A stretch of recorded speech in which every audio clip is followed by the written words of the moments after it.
Right, I think we should be live. Good evening, all. Hello and welcome. It's Black Shadow here, being joined by Mr. CJFM. How are y'all doing this morning, afternoon, wherever you are in the world? Thank Uh, you for joining us. yeah, indeed. And yeah, welcome to the beginning of the finals for the 2023 Imperium Cup. Today we're going to be having a look at the runner-up playoffs, featuring all those that finished second place in the semi-finals.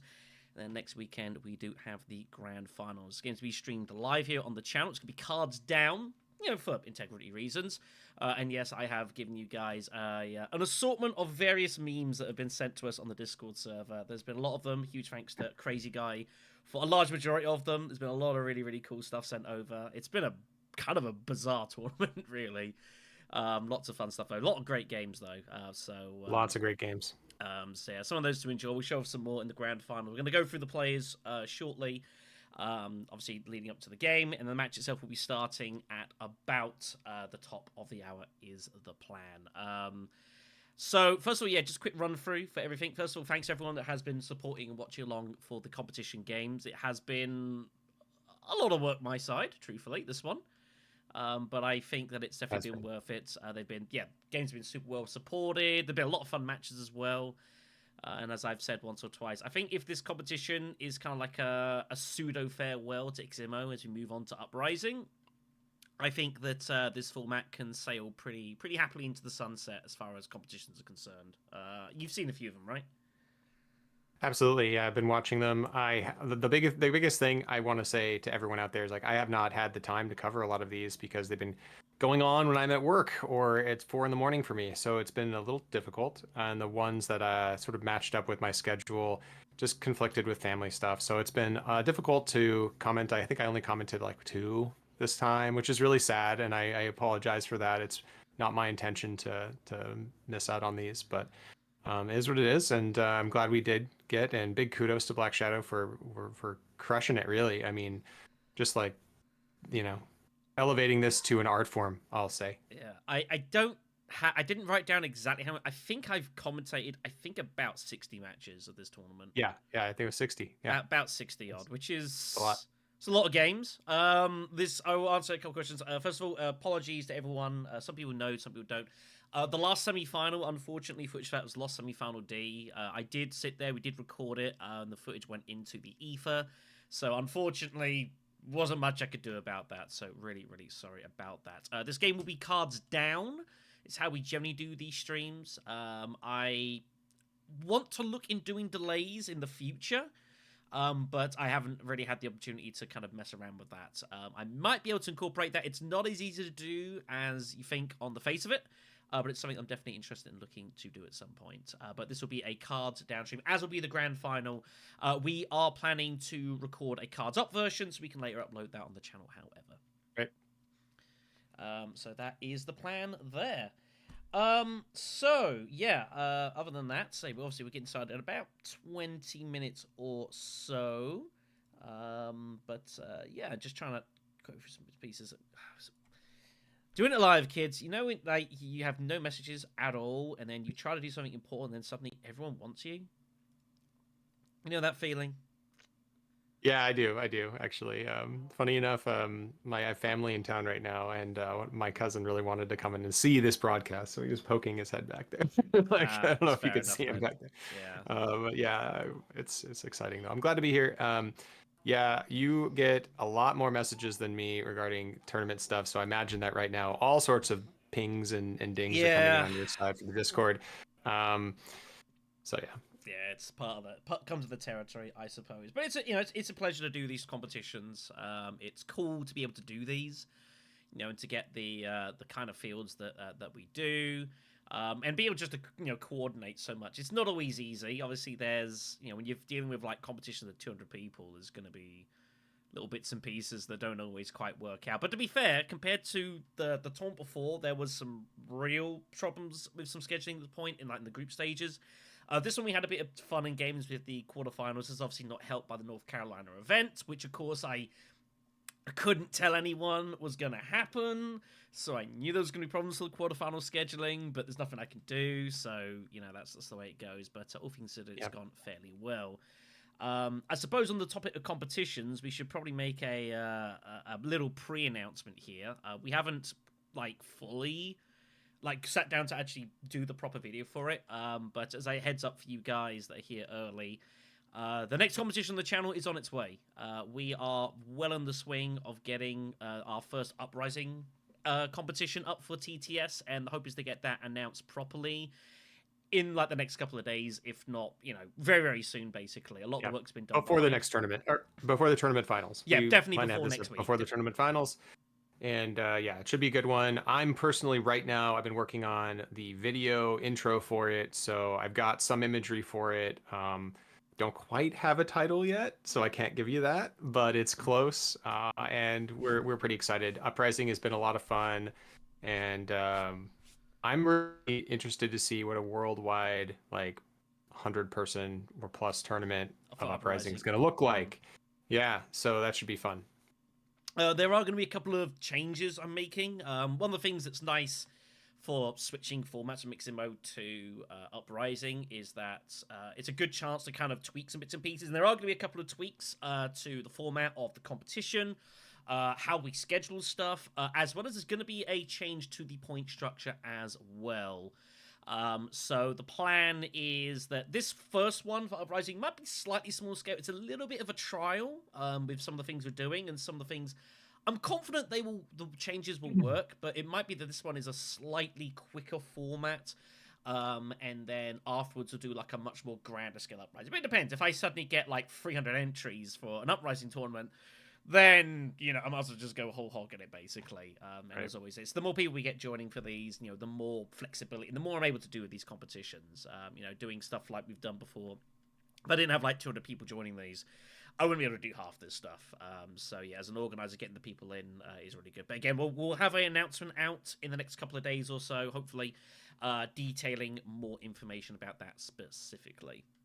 Yeah. Thank you, Supremo. I mean, this is something that we just love doing.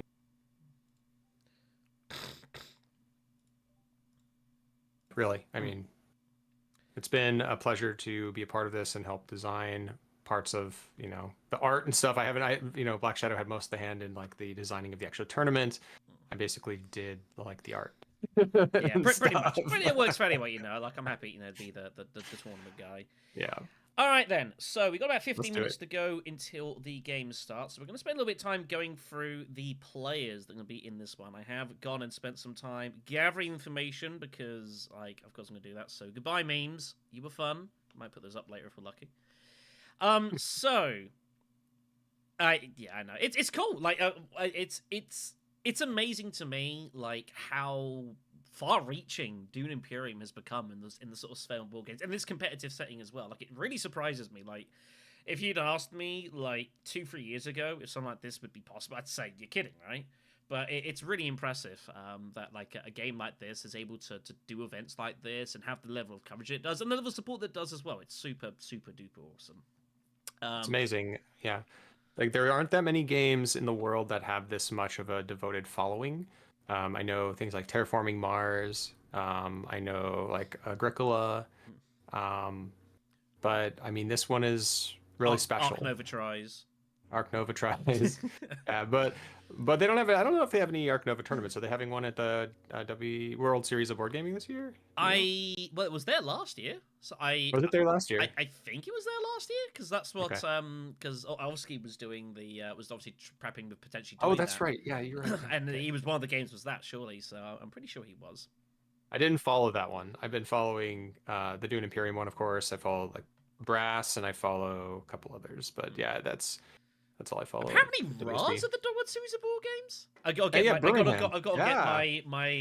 my every stream. I have to mention Ra at least once. I'm contractually obliged at this point. So, but yeah, I heard that. I was like, Raz at the World Series. How do you do that? It's great. There's a competitive scene of Ra. It's crazy. Yeah, no, actually, go back and watch the most recent World Series of Board Gaming Brass Birmingham Finals. It is like really tense. Like, it's amazing watching these guys play, and they had some pretty stellar commentary as well because the two people who were commentating knew what they were doing. They knew what they were talking about. They knew all the strategies, and so like talking about how it works down the line is so great. It's really awesome to hear.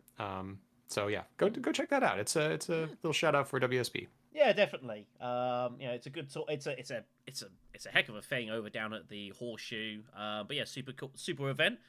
Who knows? One day Melbourne might be able to get some interesting commentary on the Dune Imperium side. You never know.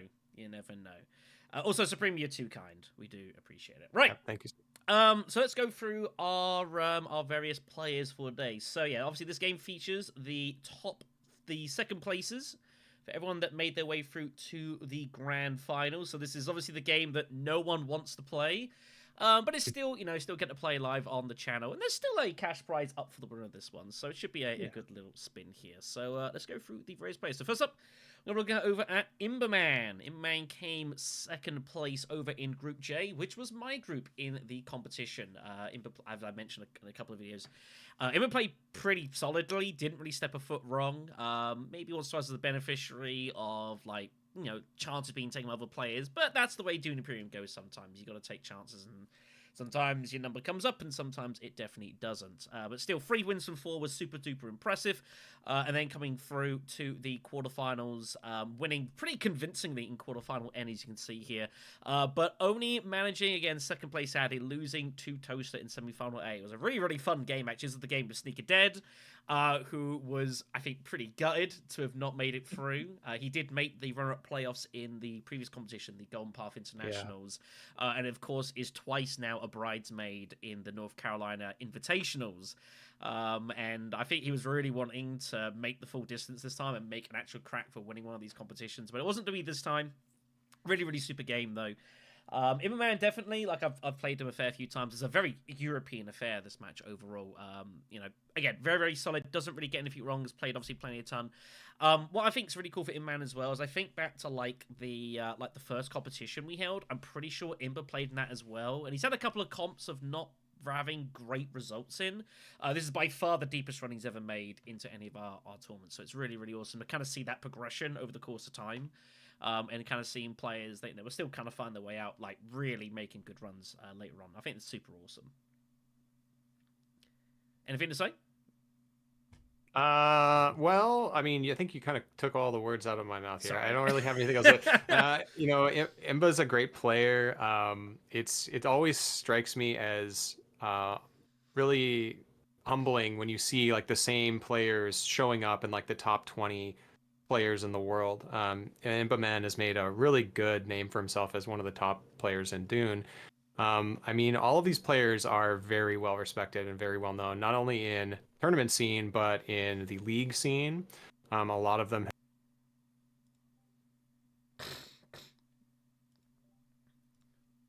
Go say that, everyone here, all the names I'm seeing here, have the capability of just winning this game. They're all very, very good players. So yeah, one thing that I will note for Imbaman is that over the course of this competition, he's actually only played 3 different leaders: Yuna, Hundro, and Beast Raban. That's the only. Oh, that's interesting. That's the only 3 leaders he's played, which is fascinating. Some players have had to really pivot, but Imbaman has managed to basically play between those 3 leaders. So far, though, his 2 games he's played with Raban, he's become 2nd and 4th. As anything had noted, but okay. He's had 3 wins with Viscount Hundro and a win with Tezzy Avernius, I believe, or is it 4 wins with Hundro?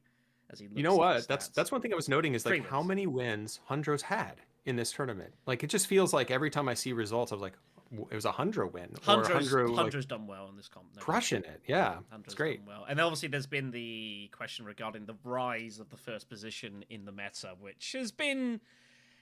When you look at the results of the competition, it is kind of front of the first place has done pretty well so far in this competition, as meta shift as they do. Hence why that changed back to 4-3-2-1, I believe.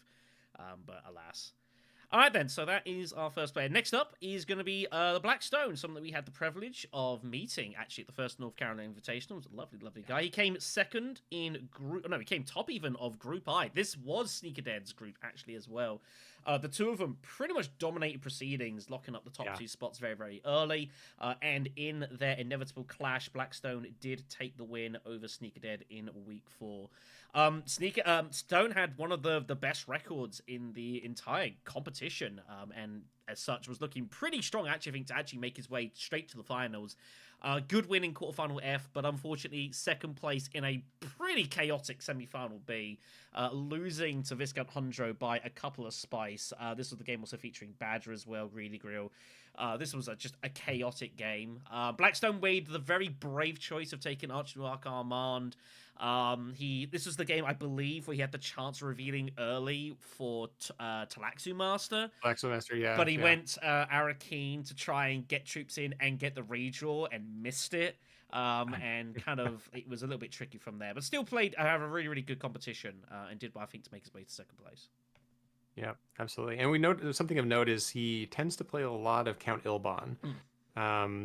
And that's interesting. I mean, Ilban obviously is very strong, and we know that from previous metas. But yeah, it's interesting to see the kind of difference between the two players we've just mentioned. One playing a lot of Beast, one and Viscount Hundro, and a lot of playing more of the traditional base game Ilban. And I think was his second most played. Was it Yuna? No, it's do you have that information? He's had a few leaders. He obviously noticed he had the game. He played as Ron Mavernius in quarterfinal F, which was kind of a wild sort of pick actually. But it was a kind of a wild sort of game. All the big leaders were gone, which always makes for a good game. So, and you never know, we might have like another one of those matches where it's just random low tier leaders and. I think they one good leader. They make for the fun ones, when people have gone and they do, yeah. Because some people get very comfortable, and that's kind of the idea of the format is that obviously you don't want people getting kind of comfortable with the same sort of leaders here. So I do think that this kind of, when you get that situation and people got improvise a bit, I think you really kind of see what players are made of. And I do think BlackStone is a very resourceful player, and I think he kind of probably excels in those sort of situations, but obviously you can just get the fundamentals right. So yeah, I think he's probably, I don't know if I'd go into this saying he's favourite to win this match, but I think he's going to feel that he's favourite to win this match, if that makes any sense. All right, then. So that is absolutely. Stone. Next up is going to be Mathias, also known as, I always get the pronunciation horribly. It's Ijuijui, like Ijuijui? One day he'll tell me, and I'm sure I'll feel like a complete idiot. Anyways, Mathias topped Group N. Very, very impressive job, actually, as well. Absolutely crushed it. 3 wins from 4. Him and... whoops. Hold on. Sorry about that. I've just accidentally lost... there you go. Sorry, I just lost CJ's camera there. So Ijuijui, absolutely crushed it in Group N. Really, really impressive stuff. Very, very accomplished player as well. Has played...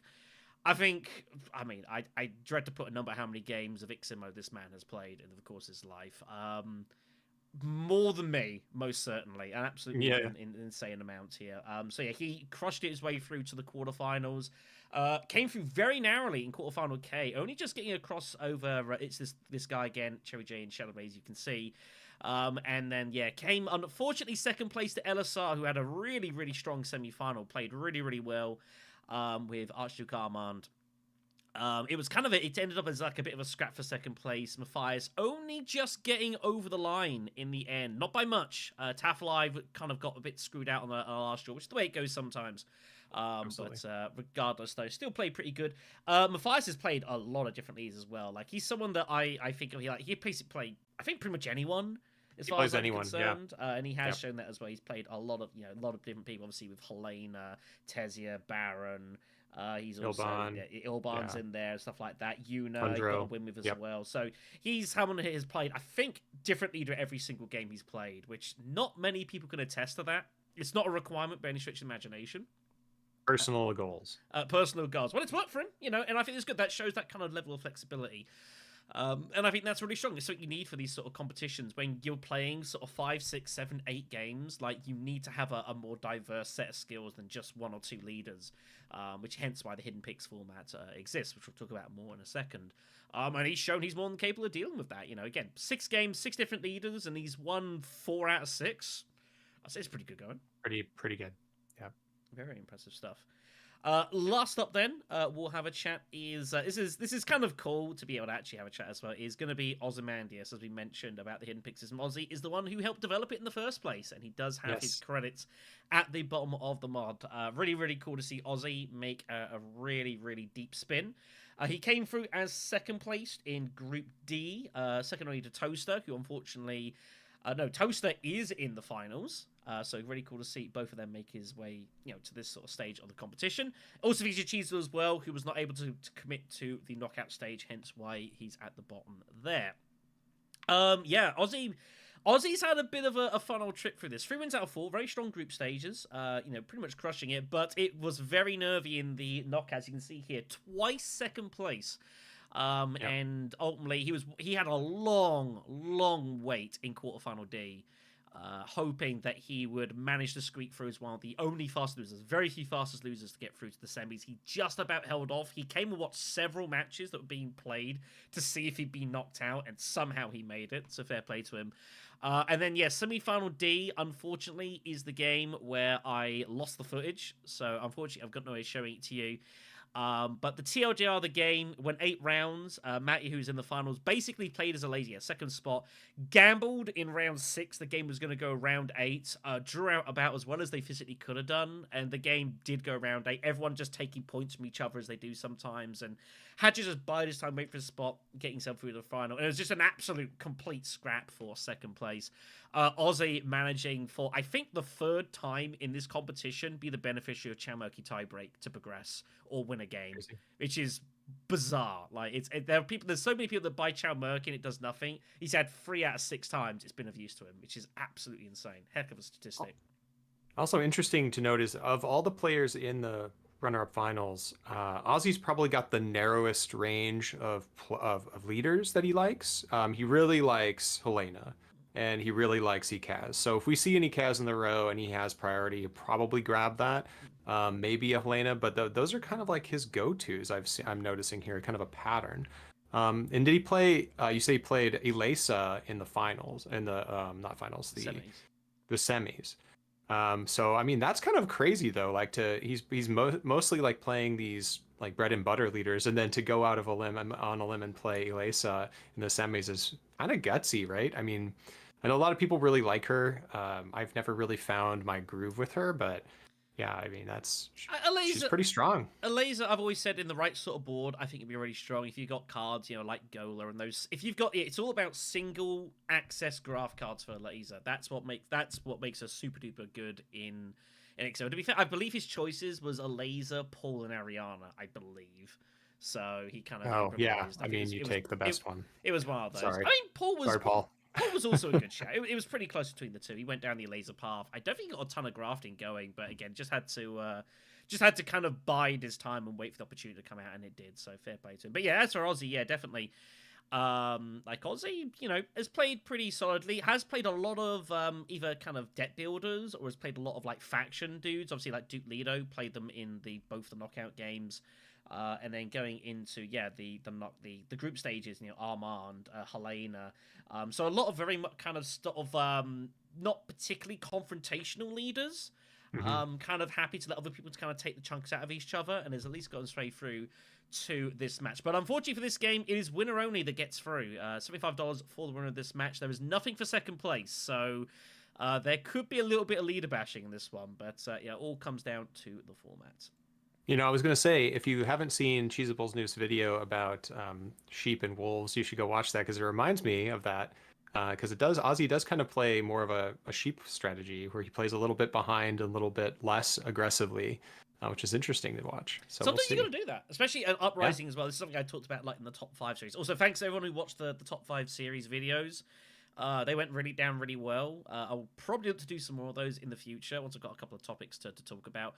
But it's like, I think some leaders benefit from it's like with Irulan, for example, I talked about a lot. Irulan's not someone that really charges ahead. Like, she's kind of good at like just keeping the pack, and then at the end of the game, you accelerate at the end. And Helena's obviously can be someone very much like that as well. So I think it's the same sort of idea.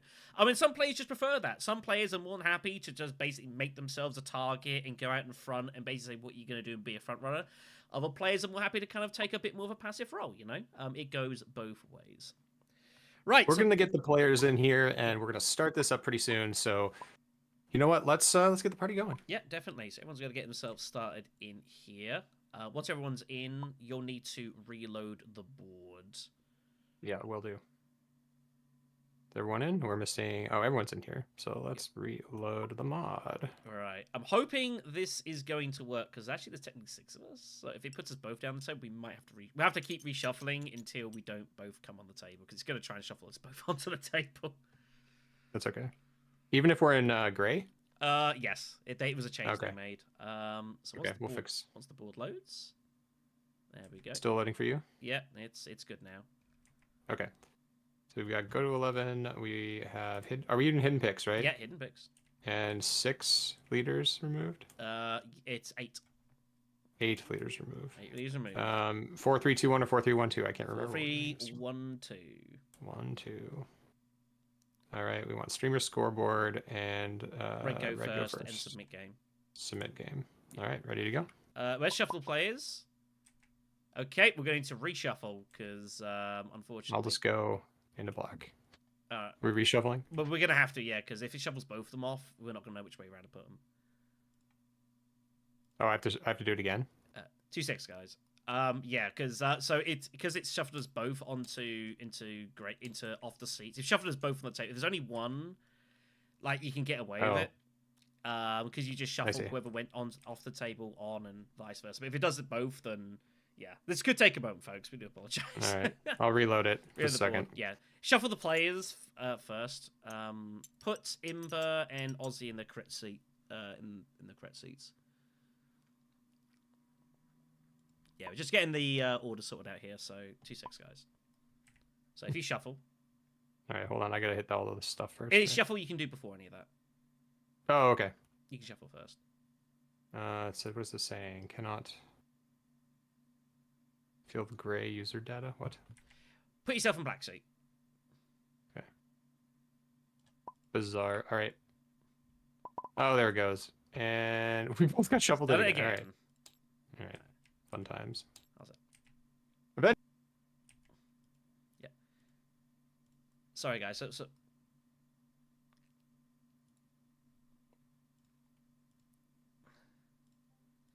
Sorry, guys. Yeah. So just what we're doing here is we're just sorting the players out because there's 2 of us in spectators. It keeps trying to put both of us on the table. We're gonna keep this until one of us sits down, and then we'll get the game going. So sorry about this.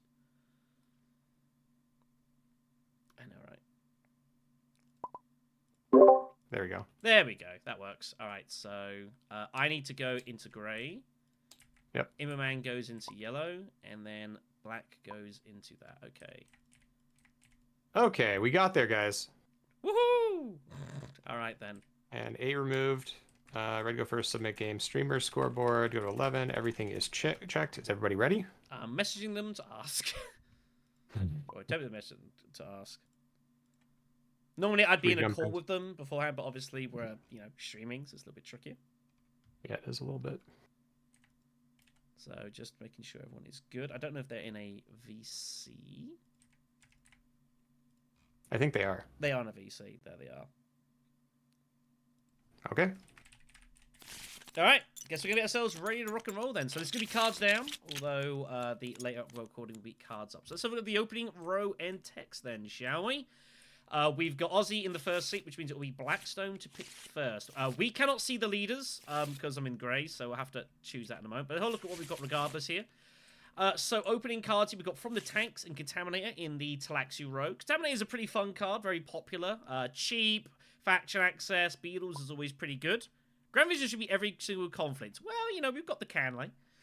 From the Tanks, not particularly popular as a card, but, something has some interesting graph use. As for the opening row, well, there's a couple of massive cards here. Dissecting Kit, incredibly popular. Trashing, Beatles on reveal.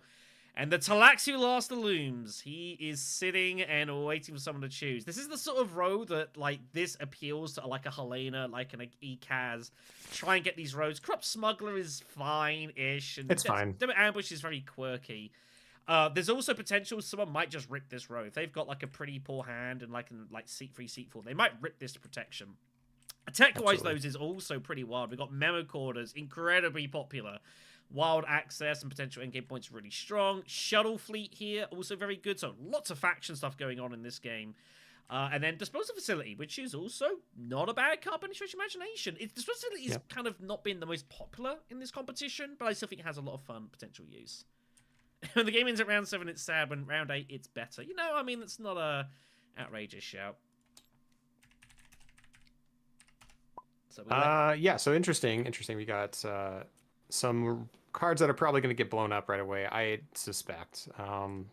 There is a little bit of weirdness with, like, if certain leaders are available, this Memo Quarters becomes a lot more appealing. See? We do, yep. Unfortunately, on our side, I can't see the leaders being picked. I don't know what the pool is. I've no idea. Yep.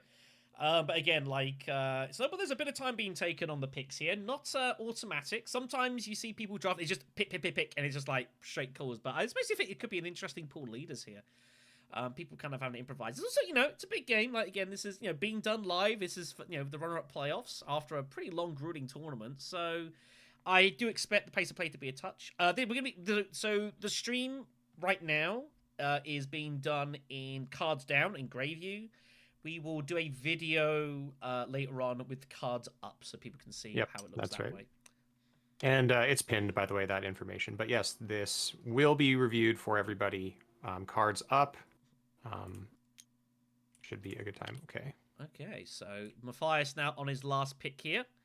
And we're going to see how... I'm really interested to hear your thoughts on these leaders, because I can see them, but you cannot. Okay, here we go. Wow. Right. Well. Okay. In first position, we have the Beast Raban, who is probably eyeing up that Memo Quarters, perhaps. I mean, yeah. What else do you do with it? I mean, also Beast Raban first seat's pretty good. It's Ozzy too. Interesting. Lito has second position. Interesting as well. Not sure. That's kind of like kind of a passive play, but it's Mathias here, so we'll see what he does with that. In third position, we have Tessia Vernius. Tessia Vernius just always strong. I don't know. Everyone's going to be happy with that. And Helena in the fourth position. All of them for Helena in fourth position. Is this Rise of Ix? Is this no Immo? Is this like that's very peculiar. So obviously the plan is obvious. Helena is looking to get ring for Taxi Master. That is clearly the game plan. It's very similar to what LSR did in the semi-final with he went Ekaz to try and get hold of Talaxu Surgeon, and that got bombed. So unfortunately, the available leaders, we had Paul Atreides and Earl Memnon were the last two that were available to be picked. I'm sad no one picked Memnon, really. That would have been a better fourth position pick, in my opinion. I often no comment. I get it. Again, it's funny. It's just like text monster. The question is going to be: is Tessie Vernius, or is someone going to blow this row before it gets to Helena and she has a coin flip on her ring? Mm-hmm.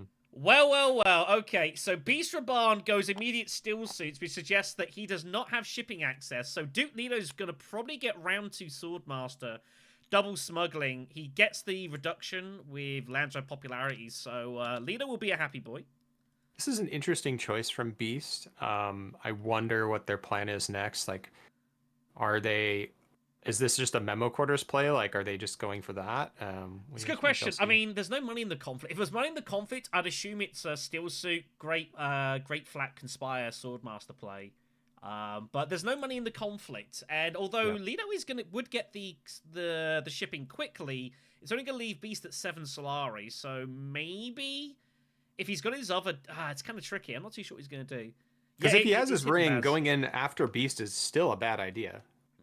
Yeah, it's always tricky. This, so it's kind of, there's a lot of improvising. Tessia does blow the row.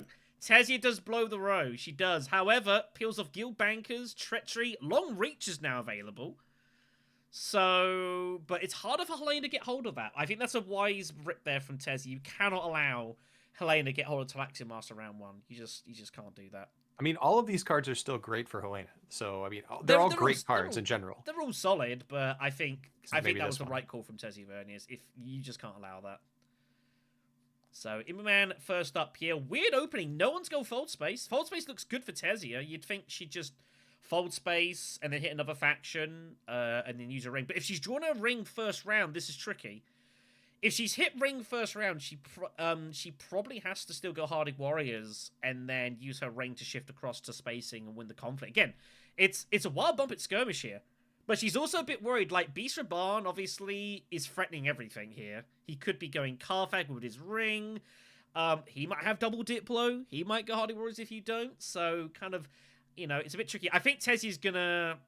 It's fold space to Hardy Warriors, basically. If you've got your ring, I think you go Hardy Warriors. If you don't have your ring, I think you just go fold space. And if you got double Diplo, well... Oh, what? Interesting. Does go Hardy Warriors. Okay. So I said that wants the bump. That would suggest to me that Tezia has probably got her ring, or is assuming she doesn't have double Diplo. Either way, she's going for the wild bump for fold space, so I think so that now makes total sense. Fold space falls to Helena, or does Helena go wealth here? I don't know if Helena bothers. It's really strange. I mean... Assuming they have the card they can even play. Does it make sense for Helena to go fold space much of the time? I mean, like, it gets you there. The problem is you're never going to get access to it for a while, so... But it feels kind of obligatory, I suppose. It does. So, fold space from Helena. Back to Beast here. So, Beast, again, has a wealth of options. Memo Quarters is there. He could Memo Quarters and look to just absolutely just bomb the Throne Alliance. I wouldn't hate that. Memo Quarters, obviously, is pretty popular. If he's got his ring... Like, he could go in heavy at combat here and put Tezia in a really horrible spot. Tezia does not want to commit more troops here. But it's kind of tricky, I think Beast has... It kind of depends on his hand. He doesn't have any mining access, seemingly. Otherwise, he would have gone smuggling. So, assumably, he doesn't have his ring either in that respect. So, he must have, like, recon. He probably has a dagger. Does he have his second faction access is the question. If he does, I mean, it's kind of awkward if you do. I feel like he's got it, and he feels like he's obligated to go, like, wealth or something. I think Ozzy's put himself in a weird spot. So if he has any access to yellow, then it's a concession to green. If he wanted to like go to Memo Quarters and he has his ring, then he's put himself in a weird spot where he's not going to be able to combat next round. So if he has a ring, does he go into combat now? But if he had his ring, why wouldn't he go smuggling with it? Well, that's a good question. Wow, he did. That's insane. So Beast Raban is going for Conspire. That is what's going on here. He decided to... He's willingly given Duke Leto round 2 Swordmaster, and he's going to try and get Spice off this to go conspiring. That is a move. That is a move. That is not what you'd normally see here. Wow, just round 2 Swordmaster for Duke Leto. That's wild. Wealth looks good. Wealth looks good. I see no reason. Strangle that money. Wow. Mathias probably can't believe his luck.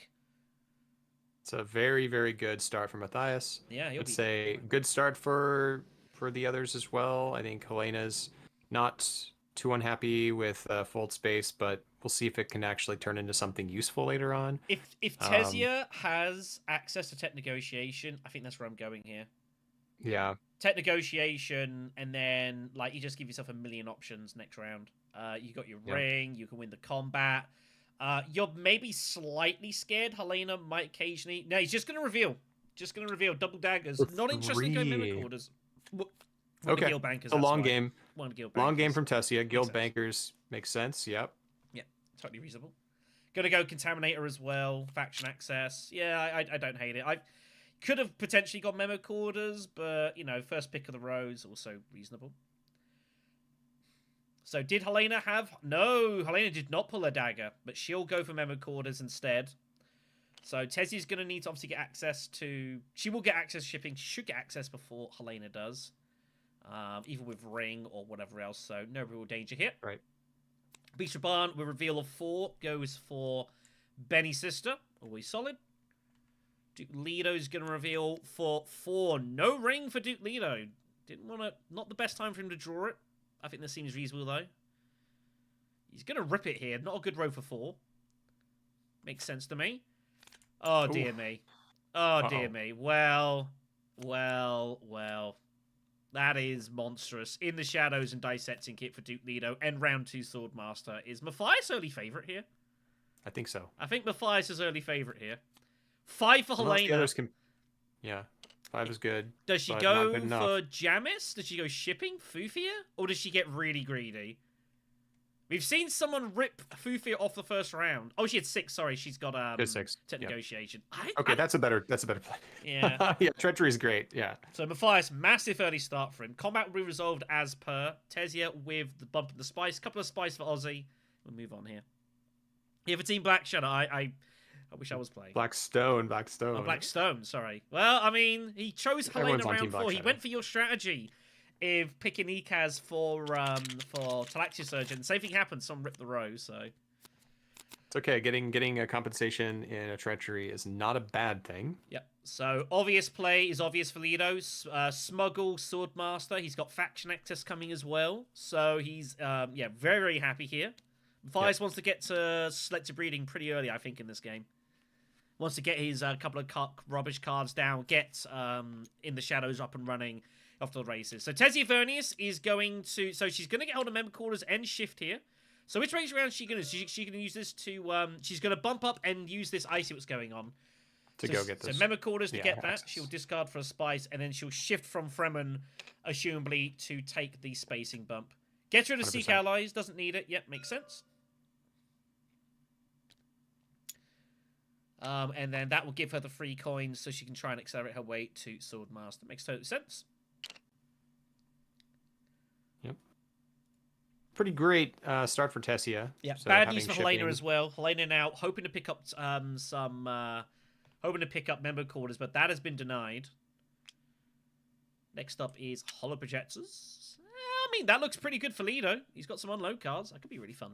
That's actually great for Helena too, but I don't know if she's gonna be able to get it this round anyway. I can't see how she's gonna get that and make. No. She'd have to go like a basin or something. I can't see that really happening all the time. Yeah, that's not really.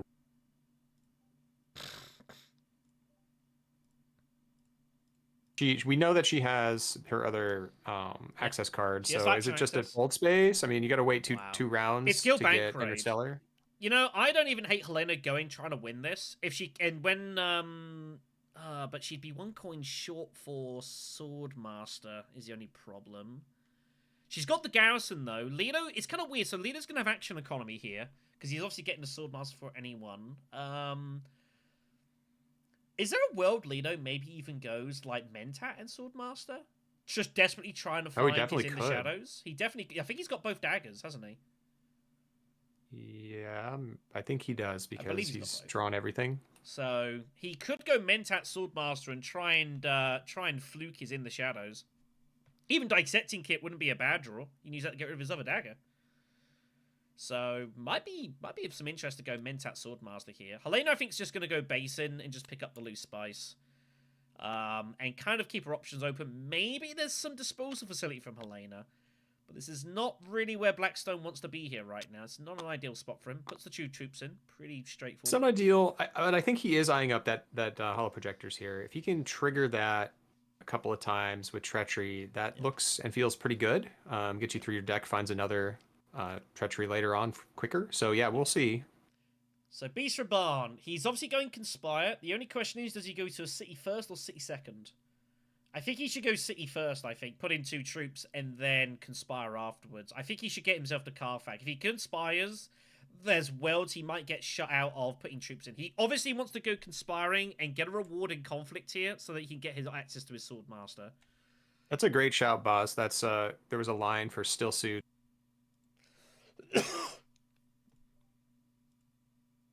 Shuttle Fleet for next round, so that's not a bad idea either. Yeah, for Helena. There are worlds. Yep. I don't think she's getting the steel suits. I feel like someone's probably going to get there first, but I don't know. But I think that's... If I'm Beast, I've got my Recon in hand. I think he has his Recon in hand. No. He played it last... He revealed it last round. Oh, wow. Yeah. Okay. Well, that's awkward for him. Yes, it is. Wow. In that case, then, I think I'm conspiring first. And seeing what I pull intrigue-wise. If I had City Access, I'd go there first. If you don't have City Access because your Ring's out and Recon's out, it's either you go Hardy Warriors or you Conspire here. He could Hardy Warriors, but it's really difficult because he's not action economy. Lido's got daggers. He's got no intrigues. I think he just has to Conspire and kind of see what happens. Or he goes Haga Basin and hopes that he gets hold of a final position. In theory, Tesia Vernius is just going shipping, right? So all Beast has got to do is limp one troop in, and he should get access to Swordmaster. You'd think. So I think if that's the case, I think Beast might just have to close his eyes, go hag a base, and conspire here. Well, he wouldn't get access to Swordmaster with 4 slot, right? He'd have to do something else. Well, no, conspire he gets the and 5 then conspire, and then he gets a position out of the combat. Oh, I see. And gets him to 9. You think he's going to conspire though? Okay. He's conspiring. I 100%. I can't. He might once on a Blue Moon Highline because of Great Flat Spice. Okay. That is also an option. He has both options here. And he's going to kind of see what happens. Assuming Ozymandias just ships here, so he doesn't. If she just ships, he doesn't have to commit to Highline. I don't know if he really wants to commit to Highline here. We'll see. Anyway, No, so Ozymandias has got to decide she's going up and down and just taking the cash here, knowing that Beast Raban is threatening to get to Swordmaster before her. So Imbaman might have to give up the shipping bump here. Bleedo does go Mentat before Swordmaster, trying to pick up his one of his 2 cards that he bought, as noted. The only problem with Beast highlinering into Great Flat is that if Helena goes still suits, that's completely busted. So well, now there's no point him going. He's never going Highliner now. Now that Tezia takes the cash, there's no point Beast going Highliner here. Yep. There's no point. So he'll conspire, I think, all day. Howdy, Pash. How you doing? Welcome. How's it going? Welcome to the runner-up playoffs. Thanks you for everyone joining. This is a really rough spot for Ozzy because now that Tessie is just gonna block him on Swordmaster next round, so there's nothing really not he much. He just got to go Swordmaster. He's just got to go conspiring. I think he has to get himself to 8. The problem he's got is that Helena can't put Tezia in a position where if she goes Swordmaster, she has to give up shipping or vice versa. Unless no, Helena's got to go Fold Space. She's got a faction access. What am I talking about? She has to go Fold Space. And then what happens is Beast conspires, and then Tezia has to choose either Swordmaster or shipping. Yes. I think that has to be the way this goes down. The 2 of them effectively gang up on Ozymandias here. Yeah, appreciate it, Paul. I really, really do appreciate it. So Helena's got to go Fold Space. Yeah, so Tezia will not be able to do both. It's Swordmaster or shipping next round. I assume she's going Swordmaster because she's got no shipping bumps. Interesting. That's an interesting play. I think this is the right play. Forking Tessie a little bit, make a tough decision. You have to put it to. You can't let her have both. Have both is absurd. Ooh, I think she's gonna give up shipping though. I think it's gonna go to Helena though, because you can't just like give up Swordmaster. Tessie is not giving up Swordmaster. There's no way. No. Helena will take the shipping. I'm very sure. I think Beast should just conspire, get troops garrison, get intrigues going. Threaten his ring next round. If it's like a victory point conflict, make life really difficult for like Lido. That's true. Highliner gets Beast 5 Solari, but it also takes 6 Spice. Yeah, I don't think he gets in. The argument is it gets in the water so he can go back to Great Flat. That's the only thing that I can go with Highliner is it gets in water for Great Flat. So. Hey, Elliot. The top prize of the grand final next week. First place will score themselves $350, as well as a copy of the Beast Spoils promo card from North Carolina, going to for Uprising. They'll get that sent to them directly. Beast Raban decides to shuttle fleet it. Wow. Ah, that was a line. It was definitely a line. With a Dreadnought. Wow. Okay. That is a potential move. Ozymandias' 4 is going to get thrown politics. That's a crazy card for her. Wow. Shuttle fleet. I guess he thinks he's not going to get Swordmaster if he's just going to commit into battle here. I guess that was a first I think this choice. is good. I like this actually a lot because it guarantees a Mentat every round. Like, he needs it. I mean, it's bad news for Lido. Lido's not happy about this, but 100%. But didn't. It's not the move I necessarily would have gone with there. Gives up the Diplo for that. Well, we're here now. This the world he's taken, so he's going to rely on battle points coming in and like muscling the battlefield here. Looks like it's going to be the obvious plan. Helena picks up Jamis, very nice card. Beast goes Freighted Fleet. He's not really got much else to buy. Look at this row here. Steel Suits, Reverend Mother, Fufir. Lido, where's he off to here? Steel Suits? So he's just Steel Suits and put in 2 troops, right? Or maybe not even bother, just limp 1 in? I think 1. 1 looks good. Yeah, this looks like a pot of good feet. And now Duke Lido now has access to Great Flat with his Signet Ring. Wow, this I tell Mathias is very happy here and I'm very comfortable. Definitely in a commanding position right now. We, Tessie is not too far behind, though. what do we This think? throne room politics is great. Sorry. Yeah. Yeah. What do we think could be added to Uprising to make it better? Well, we talked about that in our podcast we did, our review of Uprising. The TLDR, personally, very little, if anything. I think it's totally fine. Yeah. I think it's great. In my personal collection, I have a slightly modified Imperium row and Intrigue deck, but besides that, I don't add anything. I just like threw some cards in, made it a little more thematic. It's very similar to Paul Denon's list that he posted on Board Game Geek, which you can Google, check that out. It's a little different though. I cannot believe Plato won that with 2 troops, by the way. That is an absolute steal. That is a steal. Yeah. Absolute steal. That is ridiculous. So Trade Monopoly is the next conflict here. So huge result. That's going to be... Everyone wants a piece of this. All of these rewards are good. There are no intrigues out there. So everyone wants a piece of this. This could get chaotic. Lido is going to have the best action economy here out of everyone. He's threatening great flats and all sorts of stuff here. So pretty dangerous. The question is basically, does Beast find his ring or not? If he does, he might go Carthag very early here, I suspect. We shall see. But I don't know why Tessie is thinking so hard about this. Is it really that good to give up Swordmaster? You just basically give up Swordmaster the entire game if you give it up now. Like, you're not getting it now. You give it up now. Yeah, Helena gets it. Beast gets it next round. Like, you're out. Yeah. I think you can't do that. I mean, unless Tessie has somehow not drawn any X for everything, in which case that's like almost impossible. You have to Swordmaster. There's no question about it. So Helena can get it at her whim. She's got a free first action. She could have anything here. So obviously she goes shipping. Assuming she's drawn the access, which she does. So she can build up there. Looks pretty good. Shoot Transport's looking good for Helena, actually. So that's the next tech that turned up here. Yeah, Paul, yeah. That's one of the things that we're going to be working on too. He is spread out. Didn't go for a Throne bump. Went for the Emperor and spacing bumps. I think he's got ideas of trying to get the shipping soon. Apologies. I was to say that, Paul. We have also been. I've been doing a little bit of experimenting with Ix. I honestly think that Uprising's a little bit better solo with it, like without Ix.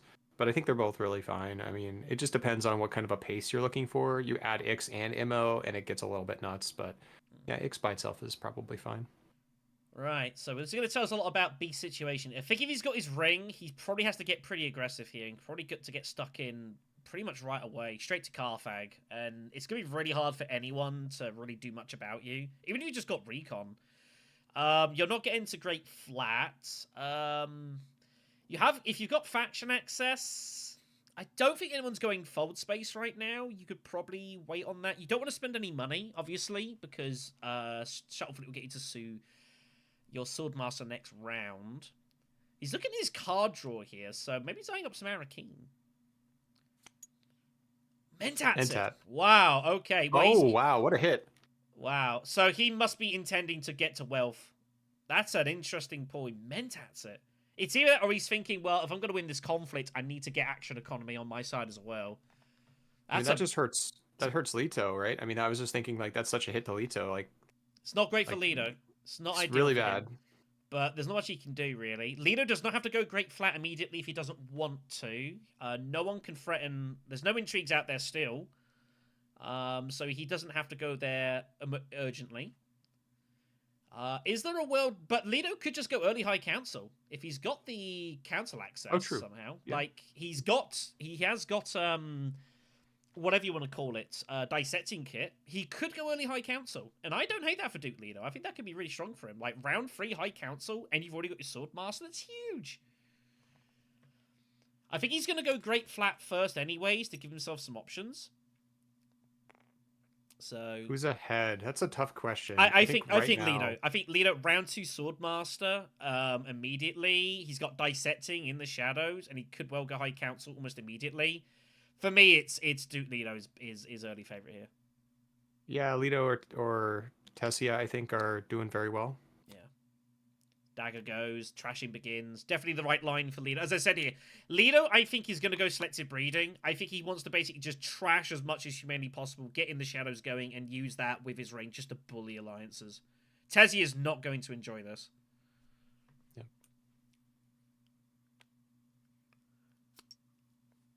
Just getting one. Okay, yep. Yeah, just Interesting. limping. So a bit of a nothing hand here for Tezia by the looks of it. Hard to put the troop in as well.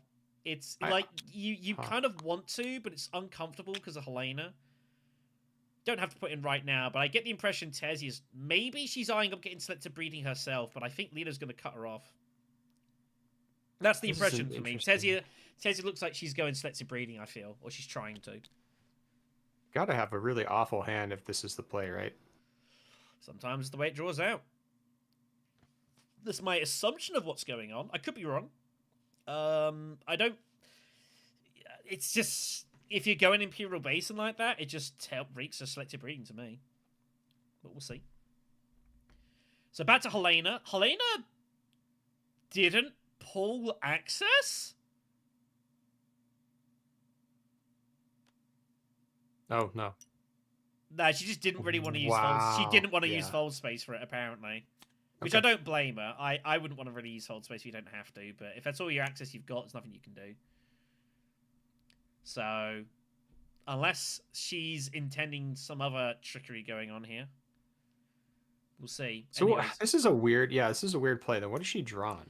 I don't know. I Like, feel maybe Helena's trying to build up some persuasion for like Steel Suit, Seeks Reverend, or Fufia. They're the three obvious cards out in the row, so maybe she's just trying to build up some row. Maybe she's going Arakeen as well with her ring if she finds it. Can definitely see that happening. Yep. Yeah, so Beast, once he goes Mentat, he's basically committing himself to Wealth. And I'm kind of surprised that no one went Wealth to block that. Because that would have been disastrous for Beast. The problem is he's only got one card that gets in there. It's a Diplo. He must have it, surely. I don't know. It was a bit of a really weird hemming it Mentat. I wasn't a fan of the Mentat play. I feel like he was trying to draw his way out of some trouble here. Yeah, I think Beast is in some trouble here. Beast has not drawn great. I think he's in some trouble. I think he's going to bump down probably for an intrigue. I suspect. Yep, first intrigue of the game. We cannot see it, of course. It's cards down, so you know it's the way it goes. Lito's got his ring. Is he going to high council? No, he's going to get stuck in with the combat here. Makes sense. Okay, drawn cards. Yep. It was the last card of his deck, so if he'd been tracking that, he probably knows what it was. Yep. 100% knows what it was. So he's going to have... Unfortunately, I'm spectator, so I can't even search decks, unfortunately. One downside of being a spectator, but it is what it is. Let's search for you. I try not to search, like, much, because I'm, like, you know, it's kind of leading a little bit. So Lito just puts in the one troop. Obviously very concerned about Beast here. He's, like, trying to, like, hedge his bets a bit here. I think Lito should probably just commit. But he's obviously very worried about Beast here. Tezia, looks like she's going to get selective breeding. Again, that's my assumption where she was intending to go. Steel Suits is there, I guess. But you want to get these snoopers going, right? You do. Yeah, you have to. I assume it's interesting, though. Like, she goes kind of shields down, though, with, like, hardly any resources to back up. That's the problem the next here. round. No, Yeah. I think she might also be worried about drawing hands that she doesn't want. Putting the troop in, hoping that Helena stays out of this. Helena, I don't really know what she's going to do here. If she's got faction access to Hardy Warriors, I don't even hate blasting it in here.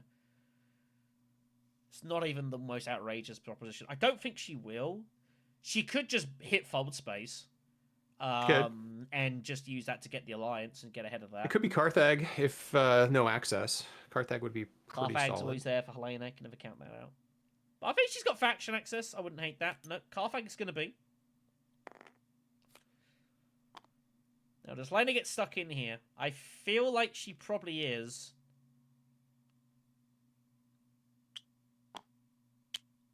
Oh, interesting. She's got to put in 2 if she's getting stuck in, and she does. Yeah, I think she had. Yeah, I had a feeling she was getting stuck in here. Again, it's the combat. Everyone wants a piece of this, and it's bad news for Tessie Vernius. Yeah, it's the problem. She was really hesitant about putting the troop in for this exact reason. Yeah, this makes a lot of sense actually, and good heads up play there from BlackStone. Yeah, it's gonna force him to have it. Knows the whole deck of Litos is open book right now, so he can just count the discard. Knows where the daggers are. So yeah, really smart play. Now, what access does Beast have here? He does have faction access. Wow. Oh, wow. That was brave. It was. That was very gutsy. Good grief. How do you not go there first? Well, whatever, I Yeah. guess. So Beast is going to Yeah. stay out here, which means his ring's coming next round. He wants the Solari, so he's gonna get Swordmaster next round. He's going to, I don't know, we're gonna get another Dreadnought here one of these days, probably. Because I mean, Does Leader's... we Leader's got we need selective that. here, I think. Yeah, Leader's gonna selective.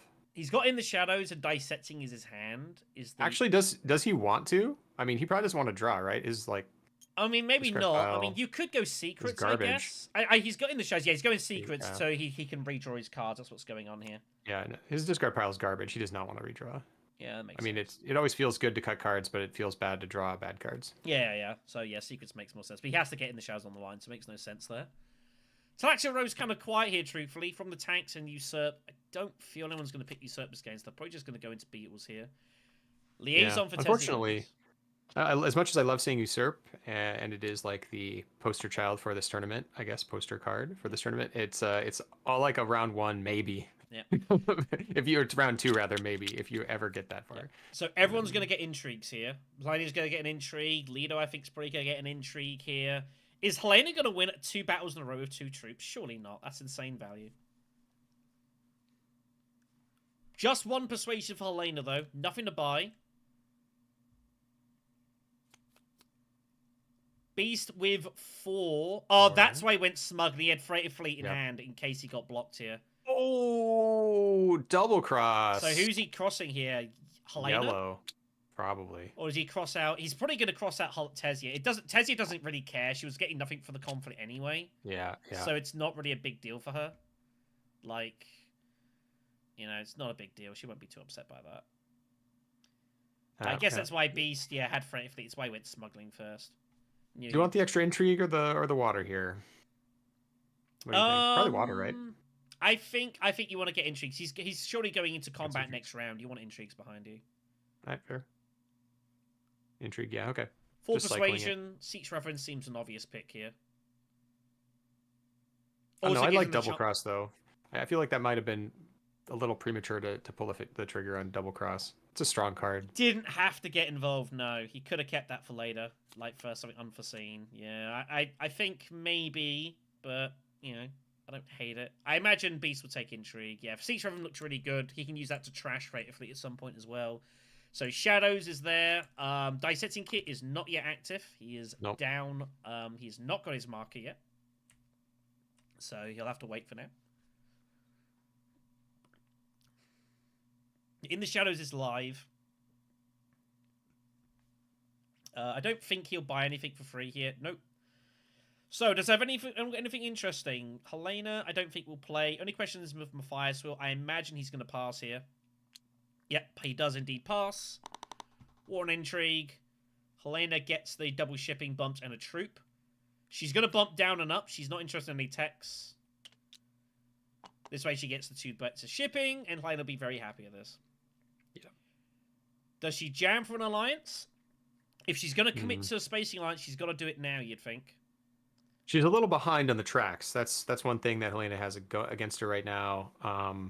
So any bumps are great. I don't know if you want to jam like the spacing right now. There's no rewards for that out there. Yeah, I mean, if it looks like she's not going to, it's going to be pretty wide open here, which is fair enough. Yeah. Beast does go for the intrigue as expected. So, Mentat conflict up next. This should be fun. People are never really quite sure how much to commit to these sort of fights. The X-Ration action's usually pretty good. But this is a bit of a banana peel combat for some people. This Helena's up first. Beast will be getting his Sword Master. There's plenty of spice out there now. This isn't.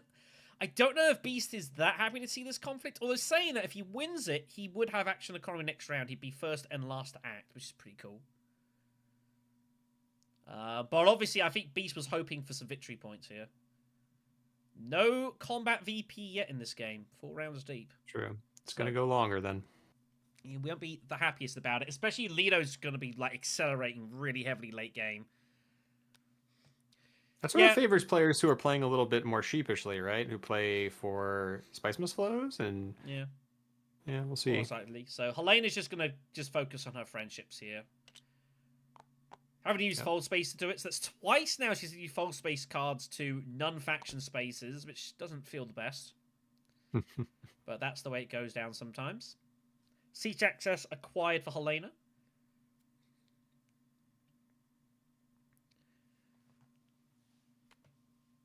So where's Beast off to here? He's got his ring. Beast has to decide whether he's going to get stuck in probably early here.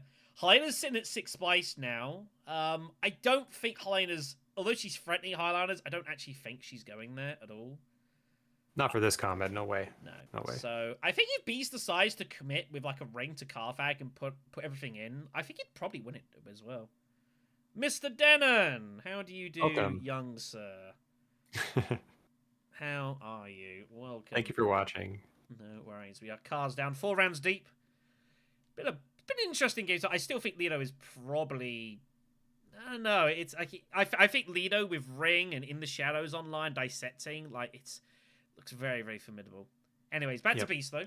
So Beast is either going to ring first or ring last. That's the question. And thank you for making the game. There we go. Let's get it all out the way, shall we? Oh dear. We do of course have our grand finals next weekend, which should be that'll be a fun little game. There. We will be crowning a new Imperium Cup champion as well after Drazo was knocked out in the second round, I believe it was. True. Yep. So he hasn't been playing as much, I don't think.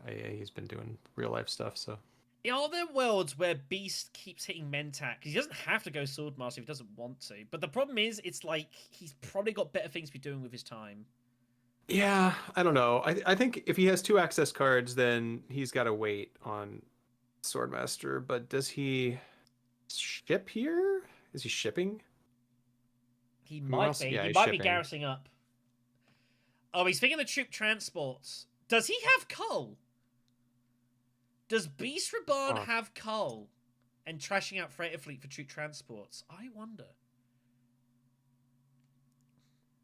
Crashing out freighter fleet for... Okay, maybe. I could see that.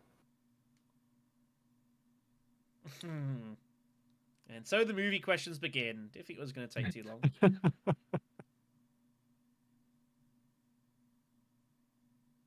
Yeah, I feel like he's probably got... He might have Cull, or he's going to try and draw into it with something. If he's got Cull, this makes total sense. Federico, good to see you. Glad to see you in the chat. How's it going? Nope, this stream is face down, cards down, but we'll be doing a video afterwards, which will be cards up. Yes. That will be interesting to see. It'll be completely different than the past. Oh yeah. We are live, so we have to obviously, integrity of the characters. Good English. Well, some of them are characters. I don't know. Yeah. So Lido gets his 3rd intrigue. He's off to the races. So he's got his marker going as well. So dissecting is active. I have a feeling Duke Lido actually has it in hand, which is why he went and did that. He's now threatening Highliners at some point.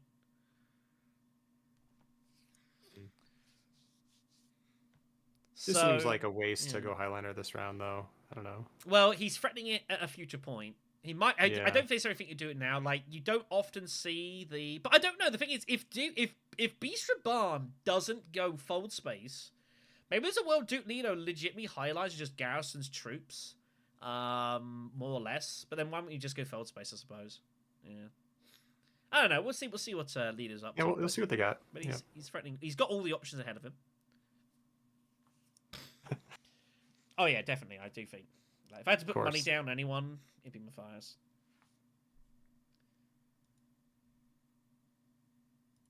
So back to Tessia versus midst of all of this. I think Tessia is finding herself in a bit of an awkward spot. She's got no real combat capabilities at the moment. Is this tech? Yeah. Hello projectors. Oh, I think that's a snipe again. I think Helena was looking for that. Yeah, both Helena. Well, Helena's got treachery in hand. Bear in mind, Helena has treachery in hand, so I think she wanted a piece of that. Yep. I also think Tessia Vernius has half an Onyx and Engineer as well. I legit think she's got half an Onyx and Engineer and trying to get a point out of that. I'd say that if Tessia does end up getting Ixion Engineer this round, I think they become the favorite for me. I think that They've already got some point generations for Spice Must Flows with, what was that, the guild bankers they picked up earlier, which Yep, is always Guild nice to Bankers are in have. for earlier, so she's going to be Yep. basically kind of not quite playing solitaire, but is going to be playing very kind of amongst herself and hoping everyone else just kind of takes points for each other. The problem for Ooh, Tesia flagship. Vernes is Lido's got his ring and he's got In the Shadows. This makes it very difficult for Tesia to convince, and he acts first, so it's not easy for Tesia to get alliances in this game. Yeah, Lido could go flagships, although he's got his ring possibly as well. So, but it is there as a potential if he's not intending to go High Council. I think it'd be pretty good. Also interesting. Helena could get flagships right now if she wanted. She hasn't Yeah, negotiated. that's what I was saying. Like she could. But I think selective. No one's gone selective yet, which has surprised me. Combat's still to fight. No one's deployed for this yet. The Mentat's pretty good. I'm not saying that only Spice Must Flow would do it, but with Spice Must Flow, Memo Quarters, and something else, I think is decent in this case. I don't like Secrets. It feels kind of a bit of a very passive move, Secrets. There's so many more better moves. Go Still Suits for the Alliance, Fold Space for the Alliance. Go Wealth, look to try and get your way to High Council. I can even see throwing 2 in. Yeah, Still Suits throw 2 in.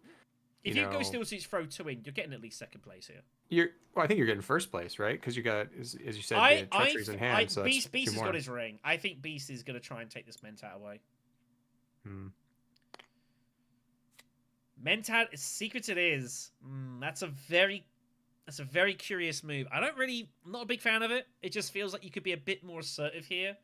You're kind of waiting things to happen. Beast is surely going to go Mentat, I think. If he's got second access, he might as well. He's done it before, trying to keep Mentat away from Lido. Looks like he's gonna. The thing is, I think Beast is scared. He's gonna have to send his ring to Swordmaster, but it's not a big deal. His garrison's only got the Dreadnought, so it doesn't really matter. I think if he has to send his ring there, it's not gonna make a big difference. All right, action on Leto. Is the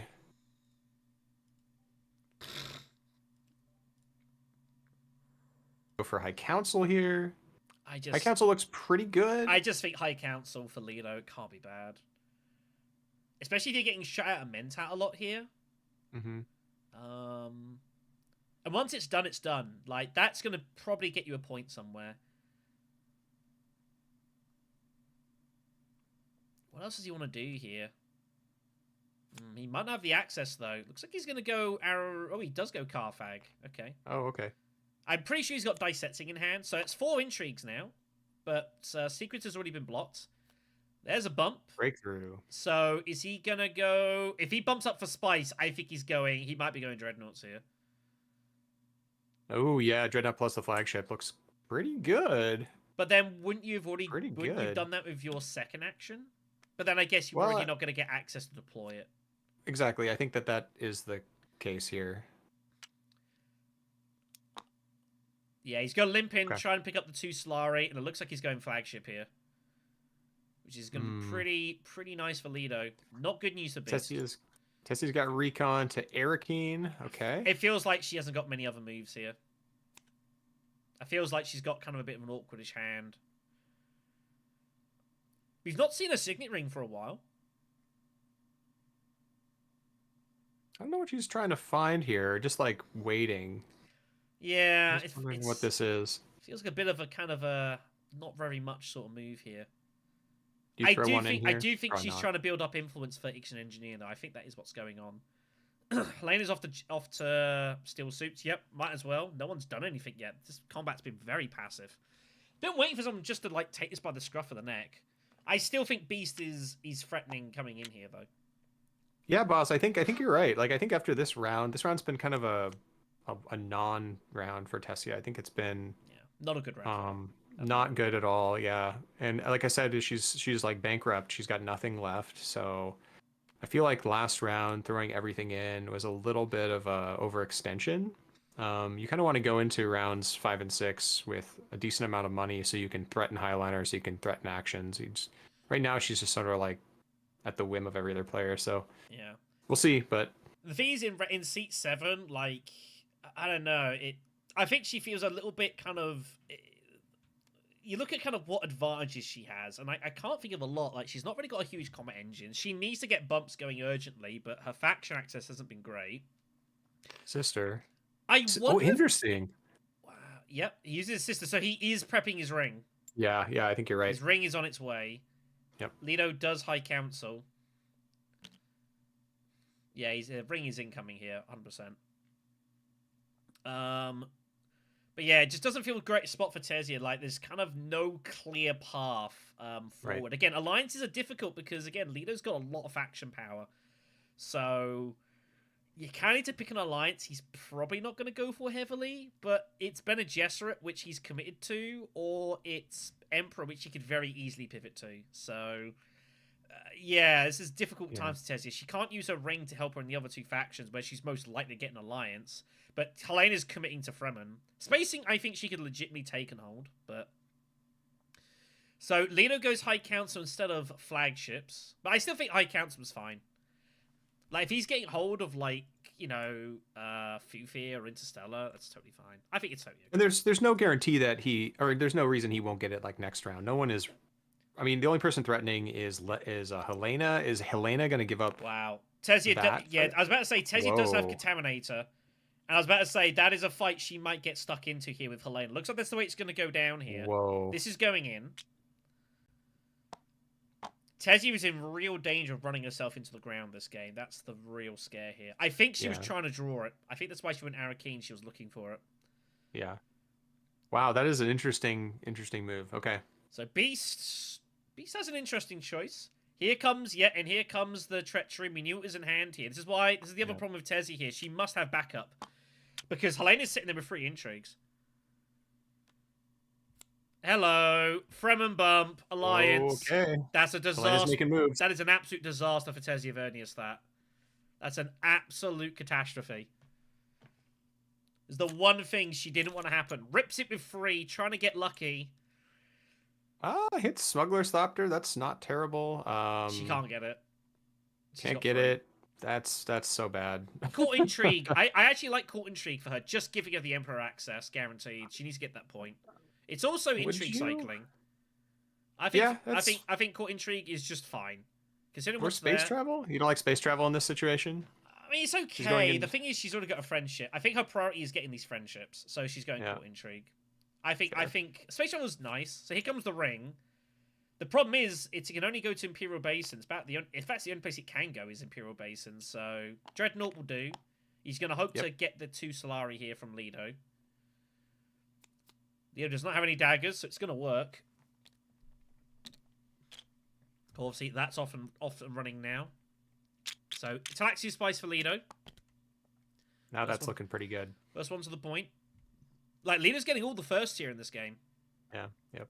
This is why this card is so strong. Just like passive beetles is so good. Yeah, it's not that hard to do either. I mean, again, him ripping the Rowan Fine dissecting in the shadows is just so monstrous. It's absolutely crazy. Hey, Elisar, that's true. The Tessia can just shift away. That's true.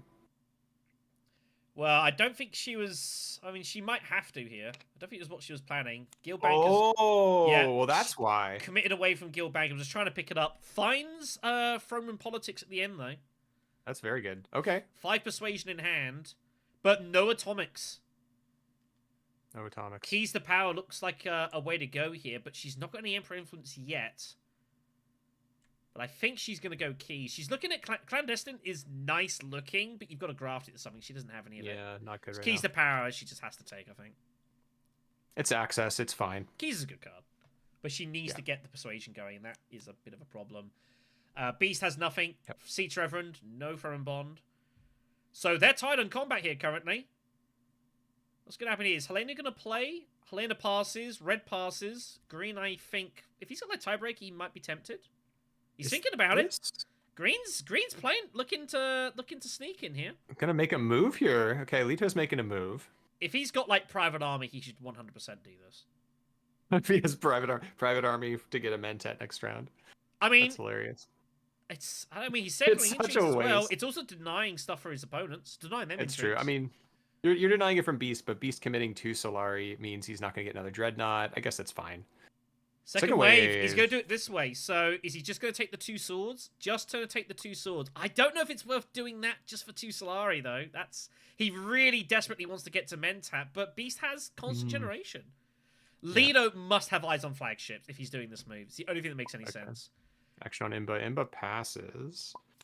Yeah, everyone passes again, and Harvest sells when we're done here. Right. So it's a tie for second place between yellow and blue, and green is going to take the Solari here. Beast doesn't lose anything. I think Beast will be happy to get rid of second wave for 2 Solari. I think he can live with that. But I think Lido definitely has eyes on flagships. If he's going to pay second wave to get 2 Solari, he's going. He must be going flagships. Round 5 is up next. Cloak and Dagger. No battle victory points yet. But again, this is a very juicy combat here. Everyone wants a piece of it. Load of intrigues out now, though. Top prize. This is excellent for Tessia. I mean, she's remembering that she has this memo quarters just sitting there, and she needs to book it up the every track basically right now. So how is she ever winning this complet, though? I don't think she is, but I think it's something she wants. She'd like it. Right now. It's Lido and Helena. That's the Lido and Helena game. Is Beast off to selective here? Yep, he's off to selective. Yep. Trashing Freighter Fleet. Yep. So he's gonna cash in his shipping. So Beast Raban is gonna, I assume, go for troop transports here. Or is he going to go disposal? Sure, he's not going disposal. Yeah. We really can't count Ozzy out here. He's actually playing this very, very well. As best as he can. It's a bit. Yeah. He's a bit of a tricky spot. As best as he can here. But he's loaded up in troops. I mean, look at this garrison. He's now ready to rock and roll here. He can be super aggressive. He's got dreadnoughts behind. Dreadnoughts behind him as well. So I think Beast is looking very, very strong. Very, very dangerous. No Lido's got a lot of points coming from not combat, though. So the question is someone going to make a stand against Beast in this game? Someone will eventually.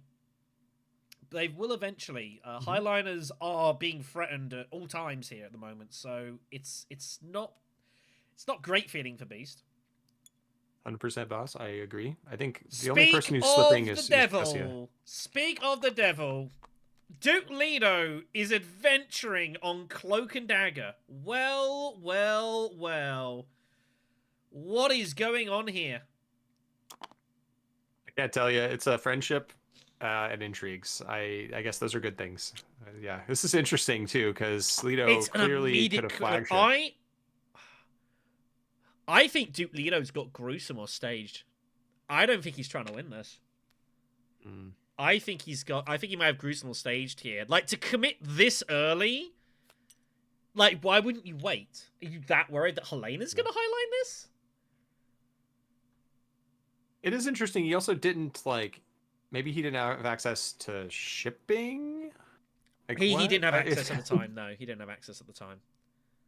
Okay. Maybe Halido's going research station. That's my other concern. He's highlighting to research, but I think he's got gruesome or stage instant here. I don't think he's actually trying to win this. He's trying to charge Beast the absolute maximum. I could be wrong, but it just, to be that aggressive on a combat where Beast is gonna get stuck in here a lot of the time.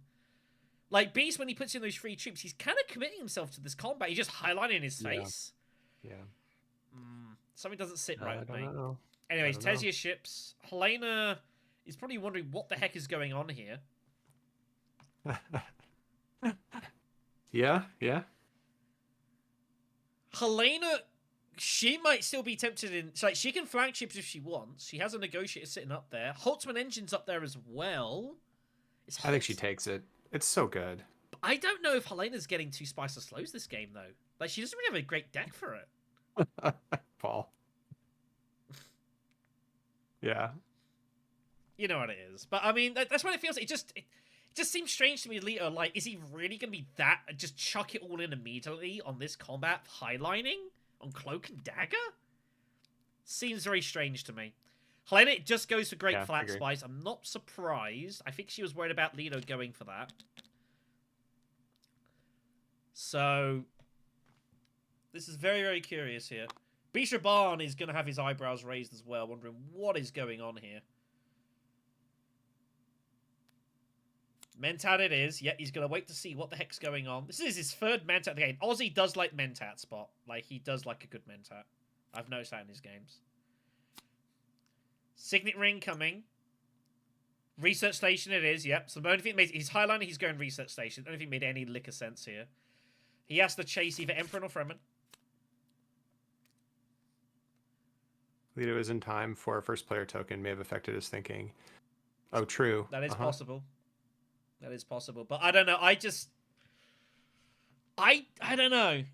Leto, if Leto is like highlighting all in to try and win this, like it's kind of brave because it's always scary of Beast. Like Beast, he's put 3 troops in and he's not put his Dreadnought in. Like, you know, I don't know. I think Leto's treading some speculative ground here.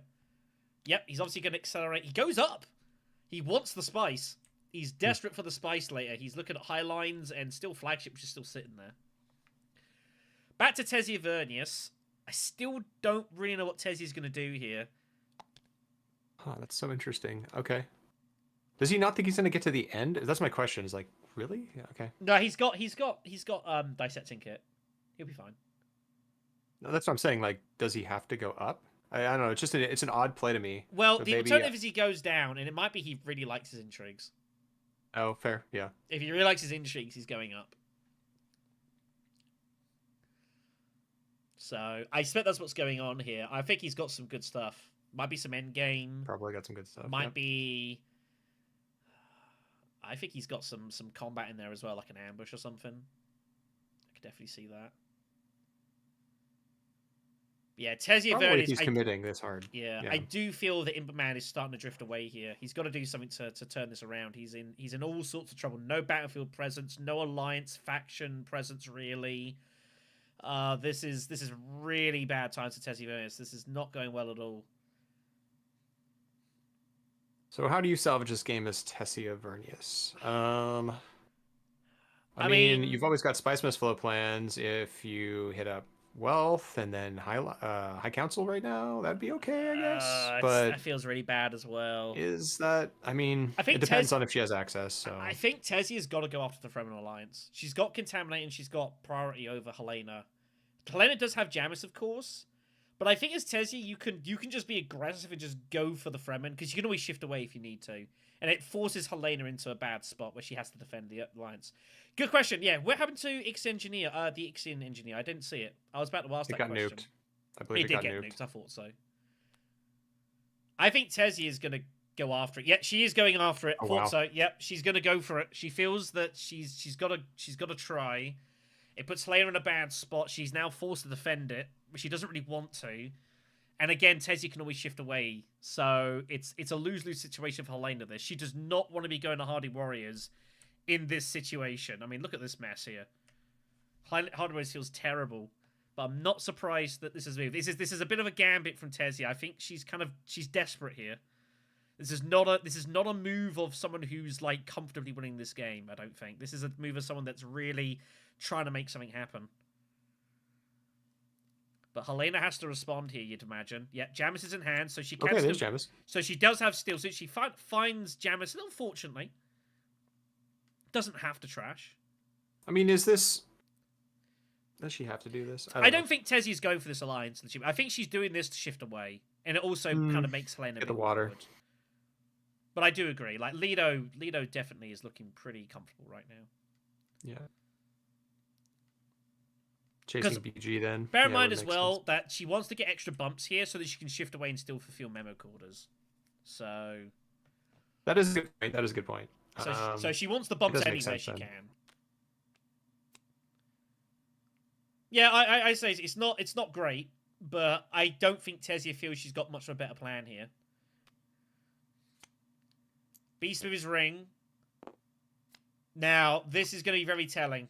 Is he committing himself? Or is he going to just... He'll put the Dreadnought in minimum. I don't think he's going to put the troops in yet. He doesn't need to. But there's not a lot of deployment spots. Hello! Favorite subjects. Hello! Bing! Okay. Well, and now Leto... This is going to be interesting. So this is where... Does Leto have stage incident? And now he gets... he's also got brutality off as well. This is crazy. This is a round 4 combat? Round 5. This is round 5. and we're just like all in on this combat. I was wondering if Beast had the bump when he took the bump there earlier. I think he got that pretty early, and he was planning for that. Again, I assume Duke Leto was doing this with intention of staging his troops.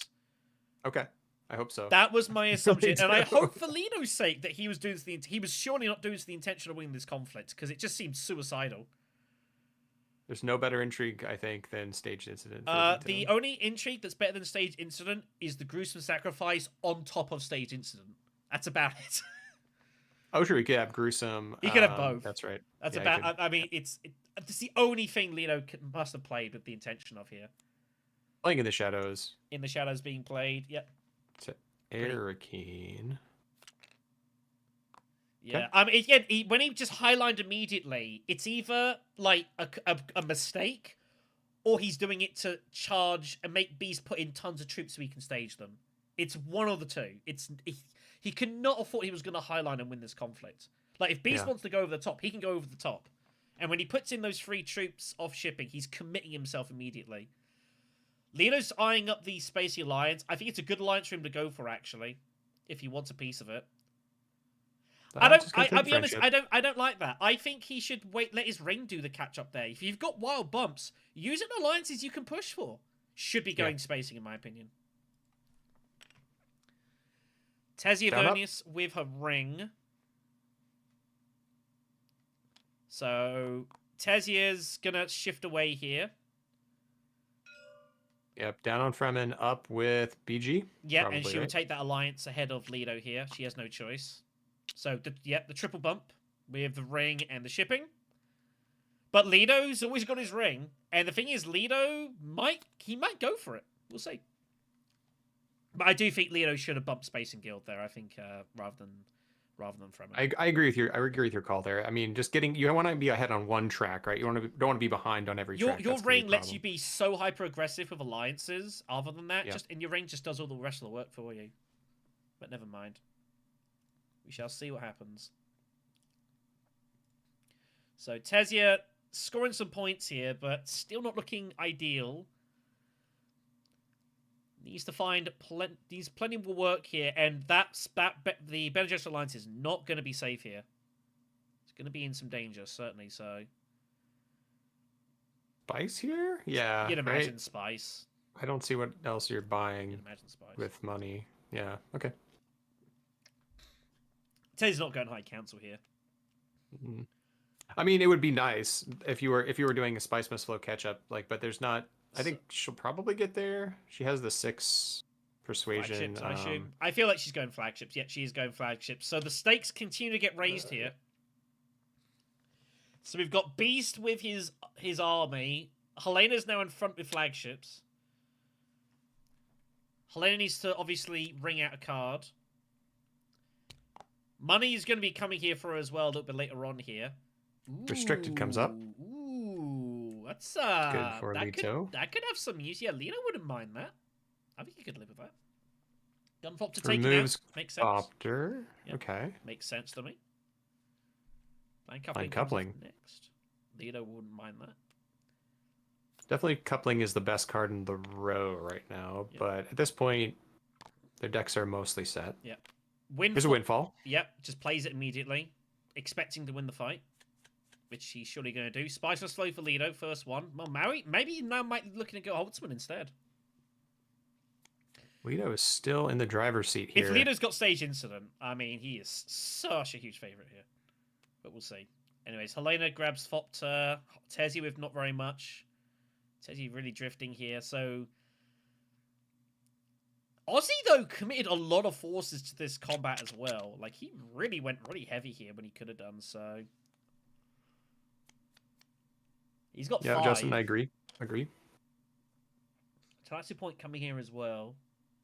Yeah, anything else, though? Yeah, she's got court intrigue, of course, so Flagship's going to get some... She does. So, let's see. Did Mathias go highlining intending to win this? Surely not. Beast is going to rip it at 5. Might as well gamble. Oh, yes. Fighter immediately picks. Doesn't even look at power play. I probably should have, actually. Fighter. Probably should have looked at that. But yeah, it's a good one. He must have staged. He must have it. Oh, he tactician. Oh. Okay, he was. It was something. He was never doing that without some kind of intrigue. There was going to be something there. Tactician is about like the least. It's fine, but it's still an expensive second place though, in my opinion. It's still a bit pricey. But in any event, like Lido's still going to have. The problem is Lido's now got to convert these troops into something. That's the problem with this. What is Lido doing with these troops? How's he going to get anything out of this? Yeah, I think just the tactician's a little bit. I think he was intending to win the combat. He was really playing for it. Maybe a bit of a misstep there. Regardless, it was still expensive for Beast though. We'll move on. Do we see a conflict victory point? Not yet. We do not. Raid stockpiles is next. Raid stockpiles is next here. Okay. Wow. There's a bit of a lag spike there. Helena does have 5 cards on her hand. I just can't see them all. We'll probably see those in a moment. Lido's up first here. Raid stockpiles round 6 is always fun. People never really too sure how heavy to commit here. But I guess that all these lack of victory points is good for Lido. He's not complaining. Grand Vision incoming round 7. I mean, players have got a plan for Grand Vision round 7, haven't they? Alright. If we get Grand Vision round 7, I mean, this will be... We have no victory point combats the entire game. That'd be crazy. Let's go. Alright, we got... There's a couple more. That's not all of them. I lost my camera. There we go. Smuggler Stopter. So, Fopter for Lido. Offers you up to the races. Lido, I mean, Spice Must Flow, Talaxu Point, Alliance, and, like, something else. And Lido is he's just there. Like, Lido's got a really clear route to 10 here, I think. Yep. He is going to go for an Alliance. Like, 100%. He's got a ton of firepower. It's happened before. You do see it occasionally. You go through games where there's no combat victory points. Bit more common in Uprising, admittedly, but... Now, how does Tessie get out of this, is my big question here. They find themselves behind a couple points to the leader. I'm hating life from Tesivonius right now. It's just not enough turns, not enough actions to do the things you want to do, right? The one thing that she can do is she can keep slamming Hardy Warriors to get troops in, because she can continue to shift away for memo quarters. That's the only thing that she's got going, and that's going to help her get her Talaxi points. Tesivonius did not take her specimens, by the way. Did notice. But I think take her specimens. Tesivonius has to find a way to take an alliance away from green. That's about the only hope she's got here. Here's the setup play. So Foreign Politics is going to be played here to Wealth. Here's the setup move. They're setting up for the ring later on. Probably get rid of a dagger while she's at it. Yep, makes sense.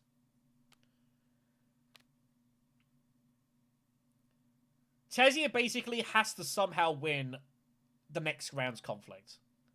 I don't know how she's going to win the next round's conflict, but I feel like if she has any chance to win this, Tessie's got to win the next round's conflict.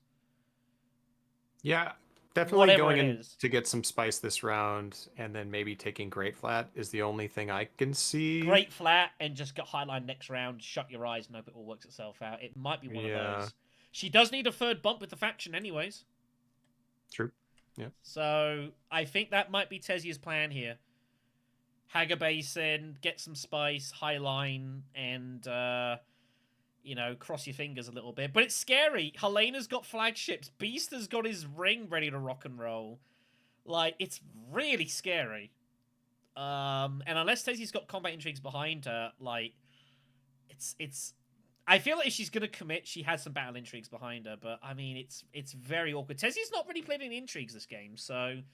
Could have kind of anything. She's not had much of a battle presence, so she could well have some battle intrigues. Very possible. Back to BlackStone with Helena. Got to prioritize what the plan is here. Helena, in a way, I think slightly wants to just cement the Throne Alliance in a way. Yeah, there's a great conflict for Lido here, because he can target Holtzman Engine. He really wants to run that. Helena's going to go for Spice first here, so... She is preparing for Highliners. It was Are Blue's cards not showing up? It's fine. It's fine. That was so. What happened was if the game lag spikes when cards get drawn, they get hidden a little bit. It's fine though. Okay, they should be visible now. Sometimes that happens. Yeah. It's a lag thing. There's been a lot of limping in this game, by the way. Like, very, very little committing conflict apart from green getting stuck in and red's like, okay, all right, I see what you're doing. I'll raise you 1,000,000 troops. Other than that, it's been very, very kind of hesitancy, sort of, very kind of touchy-feely combat. It's been cagey, yeah. Yeah. Beast just grabs the spice. Now, where's Beast going with this? Is he going beetle bump or is he going for faction bump? A beetle bump, I think, right? Yeah, you've got to get your beetle bumps. He still has a chance to get that last one, but my problem with this is that your Emperor Alliance is looking very cagey because Tezia's gonna have a go at it. She's gonna have a go. Well, Helena's still got treachery somewhere in there, right? Treachery's she's got that somewhere as well, so that's uncomfortable. It's lingering. It's probably in her hand as well, actually. Research Station, Tezia Vernis with a Rackus Liaison. Wow. That tells a story. That tells a story of Tezia Vernis' situation right now. Well, it's the thing, when you play cards down, yeah, definitely. It's a little bit different to when we have cards up, of course. We're a bit more speculative in what's going on. Yeah, sorry about that, guys. I mean, it just has to be this way. It's a different way of playing, But we have to do it cards down, obviously for integrity. And something I would like to look at some point down the line is doing the streams with the delay, but it's not as easy as just saying you'll do it. There's a bit of tech you've got to do into that, so... Oh, yeah. Tessia's alliance is this is in stolen. mortal danger. Yeah. This is in mortal danger. Lido's sitting level 2 on the shipping track. Like, that is... Lido can take it whenever he wants, basically. He can take it with pretty much any impunity.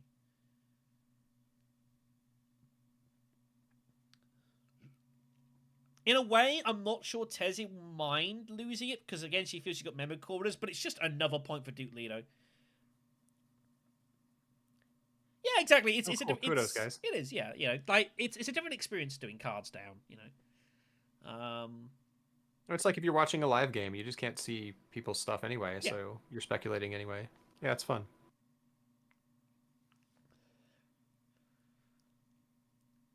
Let's see. So action on Imba. Still working out what to do here. He's taking his research. He's trying to work out if he wants to get involved in the combat. I think the answer is no. But again, Imba not enjoying life here.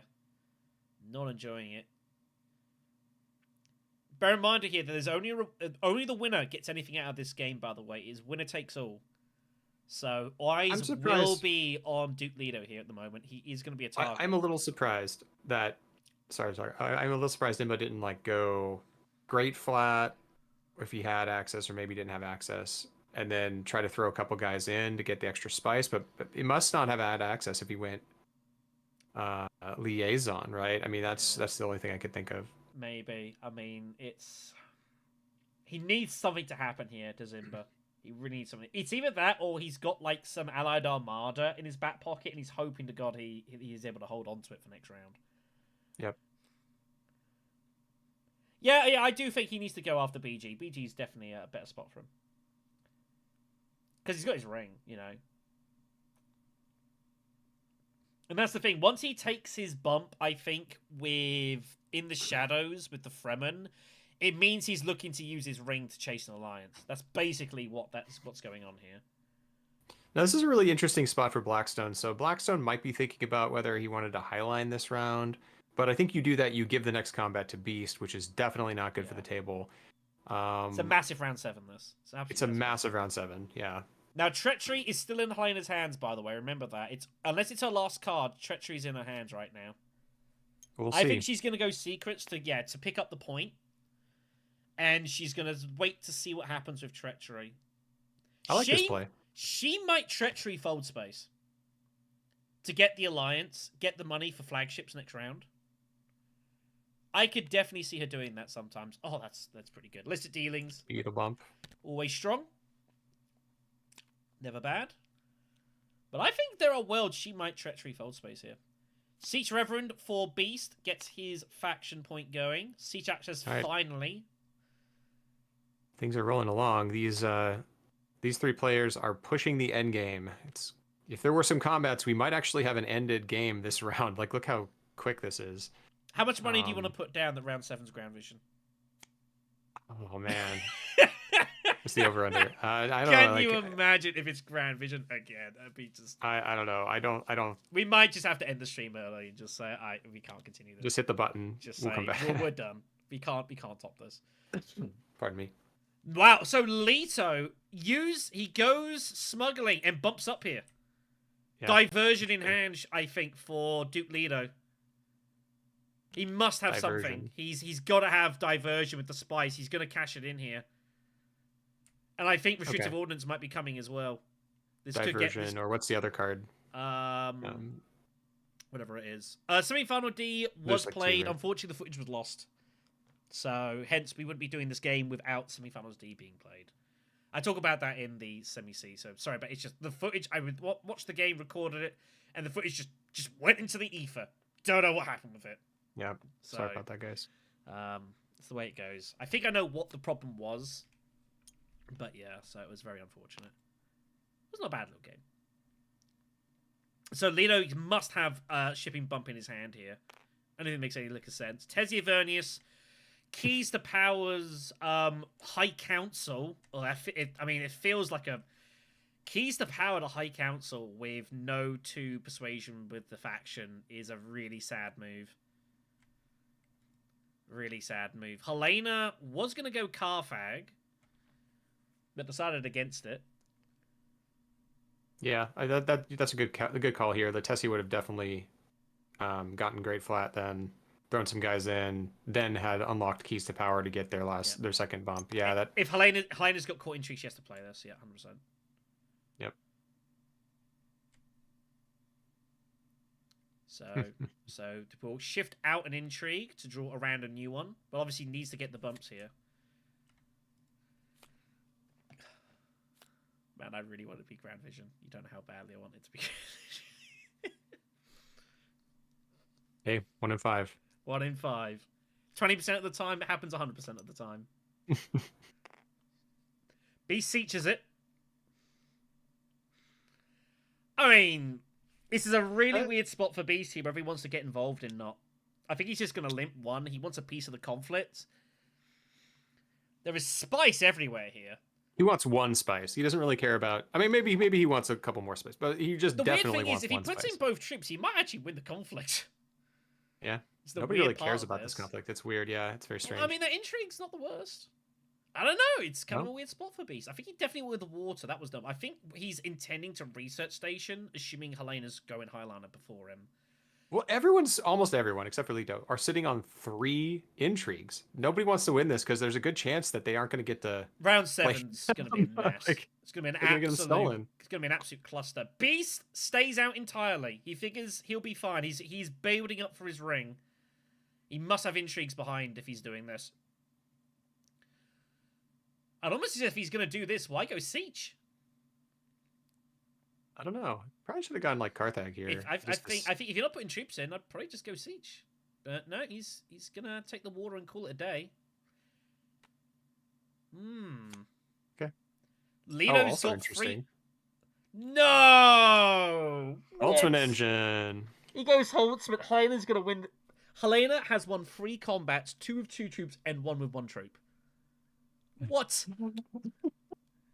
What is going on here? Wow, that's a gift. Unbelievable. Tessie's going to get High Council and Spice Must Fly. 1, 2, 3, 4, 5, 6. Okay, I can't. So she keeps a couple of points here, but Tessie is struggling to score beyond this. That's efficiency, all right. Unbelievable. Oof. Yeah. 1 troop for 3 spice and intrigue. That is like that's like uprising levels of combat rewards. That. What? No. Whoa! Tessie Avernius just top deck usurp. She's going power play. I think she's going power play. Whoa. Okay. She's going power play. She must. Okay. What's she gonna do about her beetle bump? What's going on here? I don't know, but there's a plan. She must have illicit dealings. What is happening here? As I always say, Oh, when people wow. make weird moves because they've got specific plans, that must be what's going on here. Helena has... Oh, she's got spacing bump as well. That feels pretty good. She got anything else on top? She's like, how am I winning this conflict? She is. Merry Christmas, Helena. Yeah, imagine Leto buying power play on reveal. Yeah. I mean, that's the thing. You take usurp here. Like, if this goes, what are you doing? I don't know. This is very curious. It does look like Tessia has plans. Yeah, I agree. Breakthrough, by the way, on the row. That's a good card for Leto if he ever finds his way getting it. So what's going to happen here? So Leto, assumably, 1, 2, 4, 6, 8. He's got 9 with tech negotiation. So Holtzman engine is active. He's getting an intrigue off of this as well. All right. Well, you called Leto as the clear favorite. I'd say he is the favorite right now. He's favorite going into round 7 here. Well, this is going to be interesting. All right, everyone, come on. Grand Vision. Grand Vision. Everyone, if we all think about it hard enough. We all think it will become about 10% more likely. That is scientifically proven. Come on. Okay. No. No. Battle for Carthage. Someone wasn't thinking hard enough. Boring Carthage. Someone tell leader Beast to take his dreadnought back. I can't do it. There you go. I think we should reshuffle the deck. Did I put plans? Maybe I took plans out of the deck accidentally. Anyway, so Carthage comes off. It's 2 battle points. This should be interesting. So Tessia Vernis has Usurp in hand. Again, surely the only thing she's going is power playing here, right? Mm-hmm. And yeah, definitely. the question is, what's she power playing? Oh, she could seal off. Wow, she's not power playing. She's gonna threaten Helena first. She's gonna threaten Helena at Hardy Warriors. I like this. She's gonna force Helena to react here, saying, "Well, if you don't defend your alliance, I'm gonna power play it." Basically, this is I think she probably might have a ring in hand as well. But this is showing a lot of resilience here. I gotta say, got a couple of really bad rounds, but is now looking okay. It's terrible use of BlackStone bow. It's just twice now he's been attacked by Tessia and forced to defend his alliance here. BlackStone hates this because, of course, he just wants to highline and just be done with it. But he can't. It's really awkward. Now, if he doesn't go to Fremen, he gives up the alliance. So, yep. But it's an interesting spot here. No atomics out there, so I feel a bit unlucky for BlackStone here. I think he's been a little bit unfortunate this game. Usurp power play is just Grand Vision Tessia, yeah. And I'm saving Grand Vision for the finals. That's what it is. Yes. But yeah, Helena not enjoying life here. I feel like if Tessia had Jamis... Oh, she's going to do it this way. Oh my goodness. Oh. And she defends it with the Talaxu. Wow, nice that really is nice very fortunate for Helena Riches. What a draw that is. Oh my goodness me. Well, Highliner goes and she gets to defend it with the Talaxu. That is a monster card dispatched envoy here. That's a bit of fortune for Helena. Well, another plan for Tessia is foiled. I'd say Helena now looking like the favorite. Well, I don't know if I'd go as far as the favorite, but I mean, Leto's got some problems here. Yeah. Helena's going to be just fully committed here. But he's got points in his back pocket. Yep. At least some. Wow. What a spot to have dispatch an envoy there. Yep, amazing. That's the extra troops. That's basically the perfect card he could have had in his hand. Yeah. So, but good spot regardless. Research station is noted to Beast. He was always going here. I assume he's bumping up. I assume he's bumping up a lot of the time. I think so. It's that one. I don't know. Extreme Probe goes. Yeah, I think that's fine. Trash that. You're doing a ton of drawing. Yeah, don't need this anymore. I think that's totally good.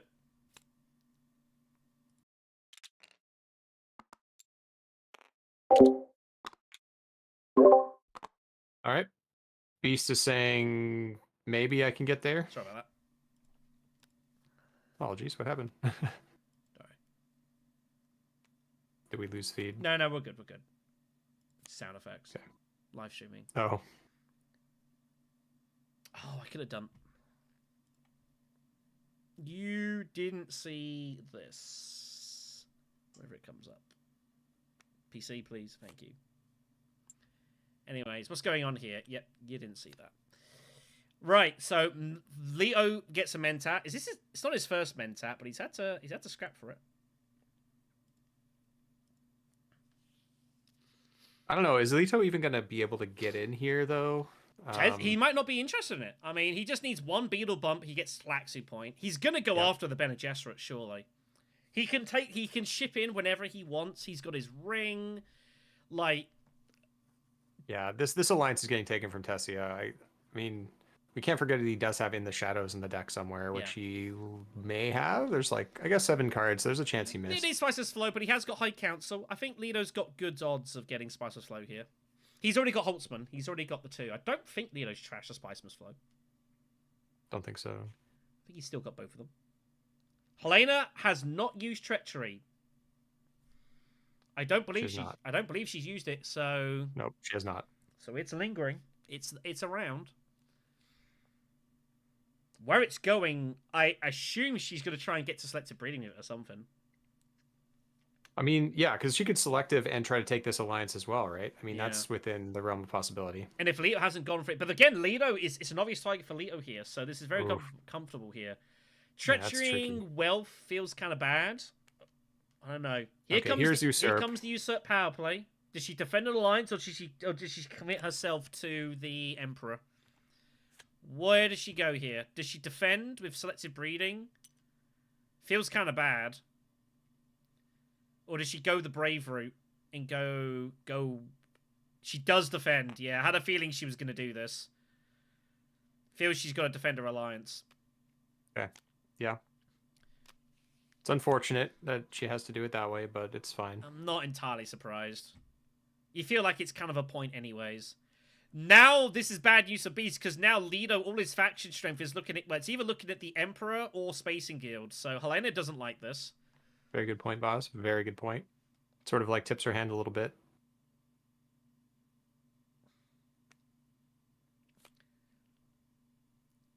Now, the next question is going to be, does Helena think 20... How much strength does Helena feel she needs to win this? In theory, if she gets the Emperor point and wins the combat, she wins the game. But the thing is, there has been very few intrigues played this game. And almost no combats. We would assume that somebody has combat cards. So... likely to be a lot of violence here. I mean, this might be the last round, right? I mean, I would go as far as saying everyone that's not Duke Leto probably feels the need to win this combat to have any chance of winning this game. Duke Leto's the only person that doesn't need to get involved here. Leto might play for 8 rounds. Helena's going for it. Okay, well now it's now everyone. It's over now everyone just piles in here. The thing is, Helena's got flagships though, so... Ooh, suspension. All right, I like this. This is interesting. Suspension for Beast. Yeah, definitely waiting for the reveal to see what he's got to beat. Does Leto have endgames? If he's got, like, corner, that's absolutely disgusting, by the way. Yeah. But Helena's going to try and end this right now. But this might prompt Leto to, like, go for the Spacing Alliance here. Sneakers on Team BlackStone. Yep. He's doing his damnedest, but I don't know. I mean... The Spacey Alliance is like Leto. He's gonna be able to ship whenever he wants. I think he's got his ring as well. This if he's got like bribery or something, Spacey Alliance is history. This is gonna be interesting. Or finesse or something. Finesse would be disgusting. Or looking for another intrigue. Okay, finesse would be amazing for Leto here. Assuming he has to play it. Yep. Beast is just committing truth. I don't think Beast really knows what else to do here. I think Beast feels he's just gonna just pile it in and like hope to get there. He doesn't seem super happy with his hand, that's for sure. No. I mean, the problem is that he's going for Spiceless Flow here on the side. So I think his options are a bit limited here. Well, if Helena takes the combat, like, this game ends as it stands. Yep. But Leto's going to probably have some points behind him, so... Does he make the move now? Does he make the move now? In the shadows, here it comes. I think Diversion might be on its way here. Leto's got full license to go for the Spacing Alliance. He Is might he as chasing? Yeah, he's got to be chasing It's spacing. the only There's no it's the other only option. logical target here. There's no point Yeah. going Emperor unless he has specifically Emperor bumps, but the Emperor specific bumps are already gone. So Leto might as well go for spacing, if anything. Ooh, I don't know. Also, Ijuijui is probably signet ringing to the Emperor as well, which is a little bit uncomfortable.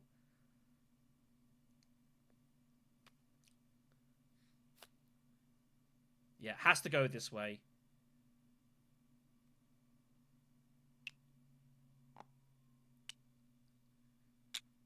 Ooh. I actually don't know if I'm putting troops in here as Leto. I think I'd be tempted to keep them out for next Just year. in case it doesn't end. I think Leto has to play for 8 rounds. Okay. I think So Leto if has to play Beast for 8 rounds here. wins, so if Beast wins this, he's assuming a Spice Missile. I think Duke goes to Leto 9. is going for restricted. He might be going restricted ordnance. He might also go for like disposal. Maybe I don't know. Oh, okay. He could trash. He's in the shadows with disposal to get an intrigue. Yes. So he might do True. that. But he wouldn't be able. I agree, boss. Here comes Tezia with this. Yeah, this is why I didn't really like Leto. Unless Leto has now pulled staged or something, then I don't really like putting the troops in. Tezia's just going to pump it in. She feels like, what else can she do here?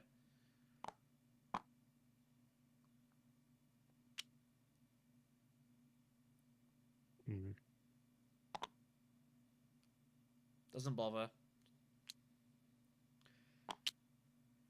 Well, Helena is not... If Helena can't defend the Fold Space Alliance, it could be gone here. And I don't think she has any access to defend it. She's going to have to Treachery it, yeah. It's the only thing she can do is Treachery it. And, so it looks like this is going to be last round here. It's hard to see Helena getting beat, but who knows? Again, there could be any amount of intrigues out here. I do think it was the right move for Leto, though, to do this. Sad for Leto, given his situation, no alliances. Feels really bad.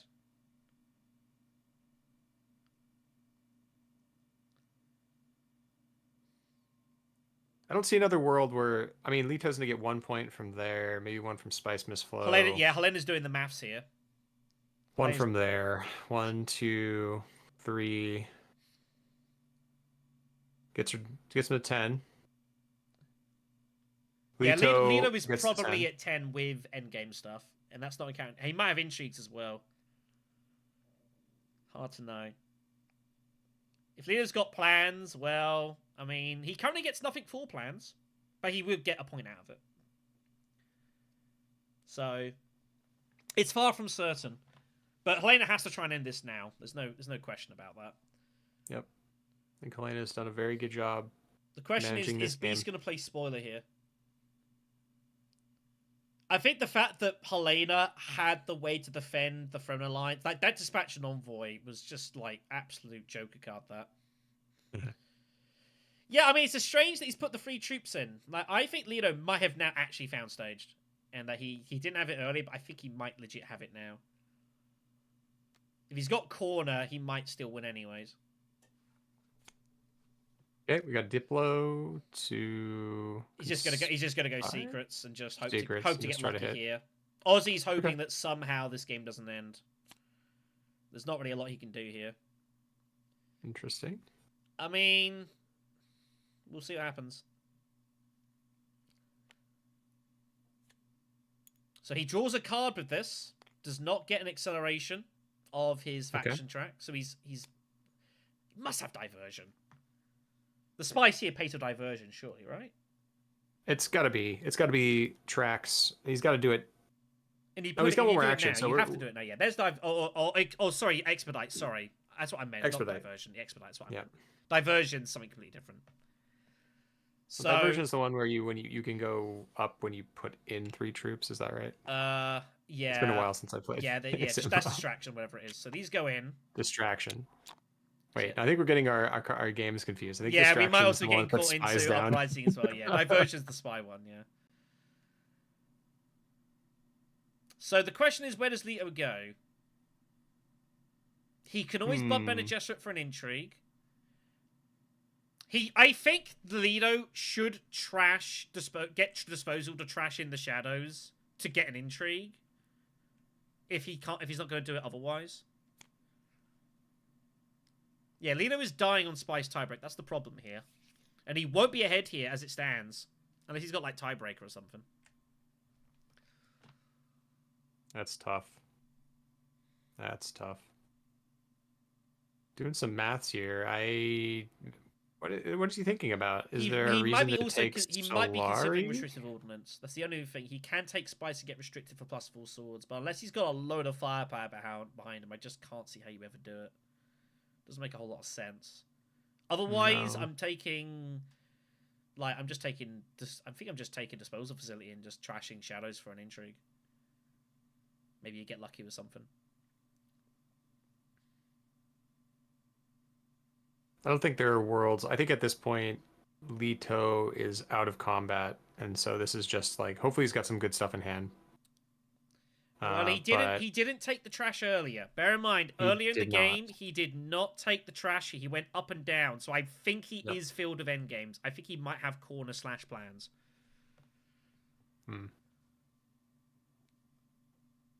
So I think he has got endgame points in hand here. Because he didn't take that trash earlier, which a lot of people would have done in his position. He went the unusual route, which means that he was very protective of his hand, had nothing he wanted to get rid of. So I think Leto is going to look to basically win this on endgame here.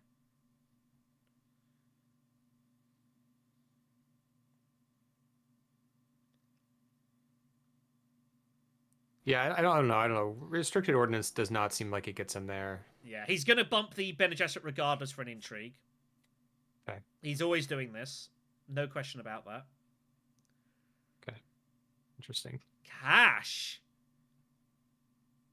Has he got reinforcements?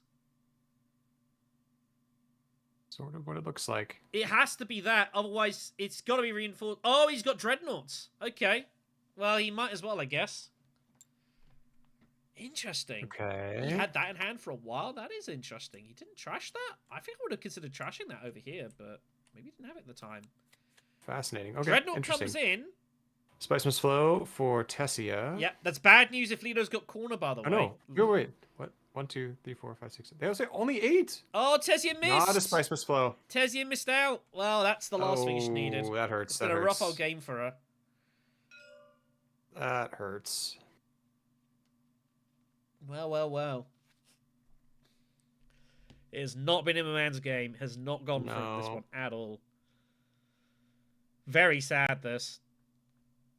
It looks like, didn't he draw with, yeah. So he went to selective and ended up hitting a Spice must flow. +3 swords for Helena, so the combat is safe here, surely. Yeah, it does look pretty Don't see how the good. combat's going to be lost here. I don't know, unless like Beast has a ton of stuff in hand. We'll see. Well, Beast could play spoiler here, but he does have alliances. Maybe it can happen. I don't know.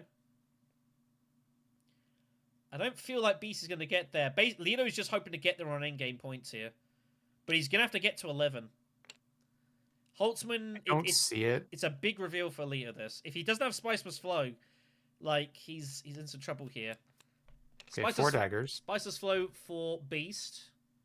Actually, no, he has to choose. Yeah, he has to choose. Well, I mean, this is the problem. I guess... Oh, wow. Well, I mean, if he doesn't think he can win it... If he's taking swords... Oh, if he's taking swords, he's got intrigues. Hello. Has Beast Raban got Allied Armada and Ambush? Has he got Allied Armada and Private Army? He's got a ton of spice. Beast Raban's got battle intrigues here. This might not be over. Beast Raban... Just picking up some stuff just in case. Beast Raban has enough intrigues to put Helena to the task here. Yeah, he has got to go all in here. He has to try to win this. There's no point in taking the Spice Plus Flow. Leto's got one more action. Here comes Signet Ring.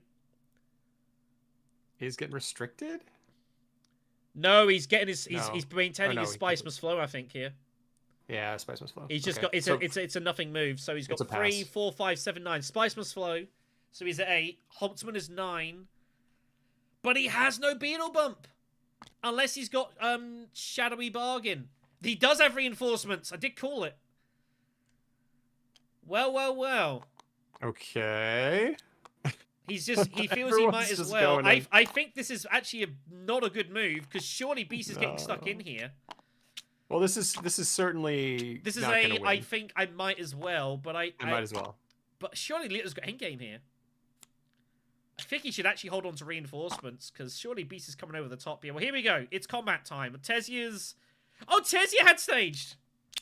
Wow. Oh, okay. Tezia, So she goes to Tezia A. staged. That's fine. That's terrible news for Lito. It's really bad for Lito, but it's No wonder she. Oh, didn't put actually, in wait, tricks. are there worlds here that Tessia or that Lito wins on like spice tiebreakers? Oh, he's got 10. He's got 10. It's a tie. Oh no. He did have allied. No way. Lito. Helena's got to have something here. Helena with the ambush. Yep. Does Beast have more? Was he saving Private Army? No! Oh, he had plans! Dude, Lito has to have core of the market, otherwise it's game over. Right. What does Lito have? Games. Does he have corner? Shadowy Bargain is a point. Shadowy Bargain is But it's a not point. enough. It's not enough. Holtzman gets him to 10, but it's stuck at a tie. And Helena had the Private Army on the backhand as well. Helena was ready to go here. So BlackStone wins it, by the looks of it. By one spice, actually. Actually, there's a intrigue draw here. For Matthias. For Matthias. You do have an intrigue draw, Green, from the combat. Unless he flukes a point here. There's a couple of intrigues that win in points, by the way. Oh, there are. There's the one that gets him a point for that. So yeah, he's got. Oh, it was red that got second. My bad. Wins by a point. It was red. Red got second. Yeah, green got third here. Okay. Hence the gruesome sacrifice up here. Oh, got it. Yeah. So that is it then. BlackStone wins it. He is the winner of the run-up playoffs. Not by much. Congratulations. Not by much. Lito stranded at 10, but only the free spice means he does not make it through. Wow. And I think he'd be a little bit disappointed with that, truthfully. He was looking monstrous early, but yeah, that dispatch envoy of experimentation basically, I think, like helps Elena save this game. So if green just took the spice, if green just took the spice, they would oh have my won god, yay! on If he took the spice, tiebreakers. he would have won! That's right. Oh my god. But he gambled for intrigues. Oh. Wow. Wow, that was interesting. Wild. Yeah, he took the cash reinforcements. I didn't like it. Yeah, red I didn't got like it at all. Like, is the second place. alas. Right, we should probably go pop in and say hi to All right, him. let's go talk to him. Say hi. Needing the spots, so yeah. Yeah, Yeah. Hello. Hi. My Hello. camera probably will, won't it? It'll work itself out. Okay. Well, that was a wild little game. Congrats, BlackStone. Well done. Thank you. Well played. That was, I assume, a pretty nervy finish for you. Yeah, I'm very glad I could secure the Spacing Guild with my treachery. That would have been sad Yeah. to have that So stolen. Matthias, Yeah. you could have blocked it, right? And then you I could mean, have done but this. then I missed the spice and slow, right? Yeah, but you force it to go another round. Right? You take his point away. I guess. Yeah, maybe. I don't know if it's correct. If it goes another round, I think I still lose. That's fair. I mean, it's hard to know. I mean, it's one of those things we'll never know. It was a tricky one.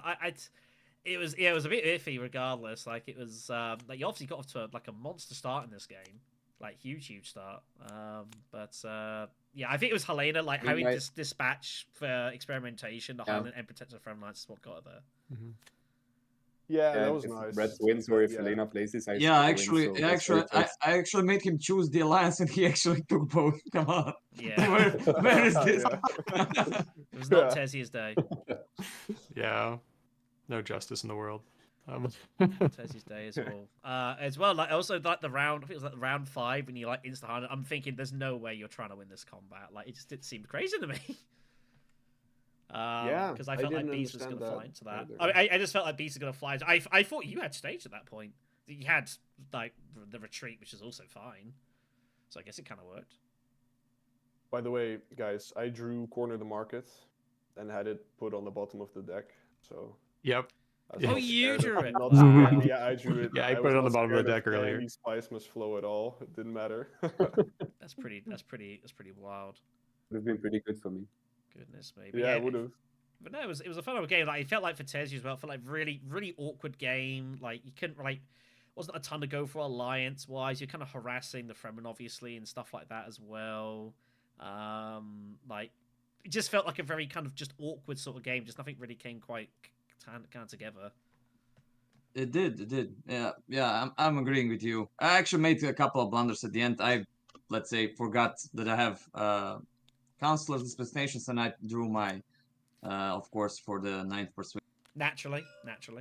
Yeah, sure. Well, I was looking for this one, and but it didn't matter because I had the spice anyway. I didn't have to draw. So, but it's a 1 point more or less. It doesn't really make any difference here. Yeah. And oh yeah, there was also a fun little moment for me in the game when I realized that Memo Quarters is not the one with the Yeah. 4 influence on two on 2 factions. It's 3 influence on all. Oops. Yeah. Oops daisies. But I almost pulled it off. One bump left. Yeah, that's fair enough then.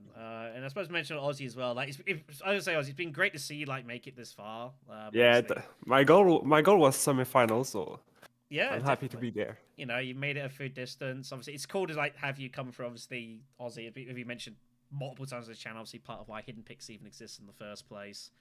Yep. And obviously you had a very nervous wait in the quarterfinals to hope you'd even make the semis in the first place. Yep. But yeah, no, it was super good, man. And I think as well, like you were often running, like you were ready to rock. We just kind of like obviously no combat victory points turn up, which obviously wasn't really ideal for you. You were kind of, I felt like you were like waiting to kind of go for something, but it just never really turned up. And then obviously like when the wild bump and intrigues goes, you're like, well, that's as good as anything. Yeah, but it's not ideal. I screwed up my opening. Didn't get Swordmaster. Like I was late for the queue Swordmaster, so I had to go like crazy. Yeah, the steel suits. Yeah. and Crazy kind of shuttle super fleet, I weird don't know, Shuttle I fleet, don't which is think- obviously far from ideal. You got Not plenty of ideal. Mentat, I guess, which kind of helped a little bit. But yeah, it was always a little bit kind of like battling against the wind, especially when Nah, like sh- Green had such a should nice have opening. should have nuke the row and don't By buy the this way, card. Imbaman. And he nuke and got this. He nukes and Shadow. gets in the shadows and dissects. Yeah. That's usually a Yeah. good place to be.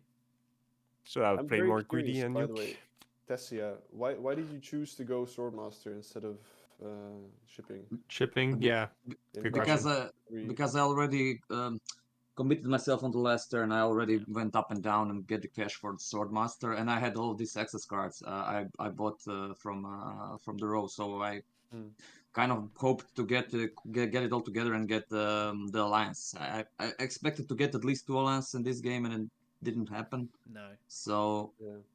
I was very I happy got with behind that the Swordmaster. because I could get 2 bumps and then win the conflict for 2 bumps, and then it was my turn, so I could get 2 bumps again. So I just went round twice, and then never had to touch the shipping track But again for the rest of the game. The That problem for worked out Tezzy, really if she well. doesn't get Swordmaster, then like you get it like that round, then Beast gets it next round, and then Tezzy's never seen Yeah, Mentat that's leaders fair. on her right. I think it was fine for her to go Swordmaster. I would have gone Yeah, I think it Swordmaster. I was think correct. every time there, almost every time. Yeah, I think it was the right play. It was just a hard decision to make because you don't want to give up that space. I was hoping for either the round before for either Beast or Green to block your fold space, so I can actually take advantage of that. But since that didn't happen, and I already had the bumps from before, and I didn't go twice up to go shipping again and make it count.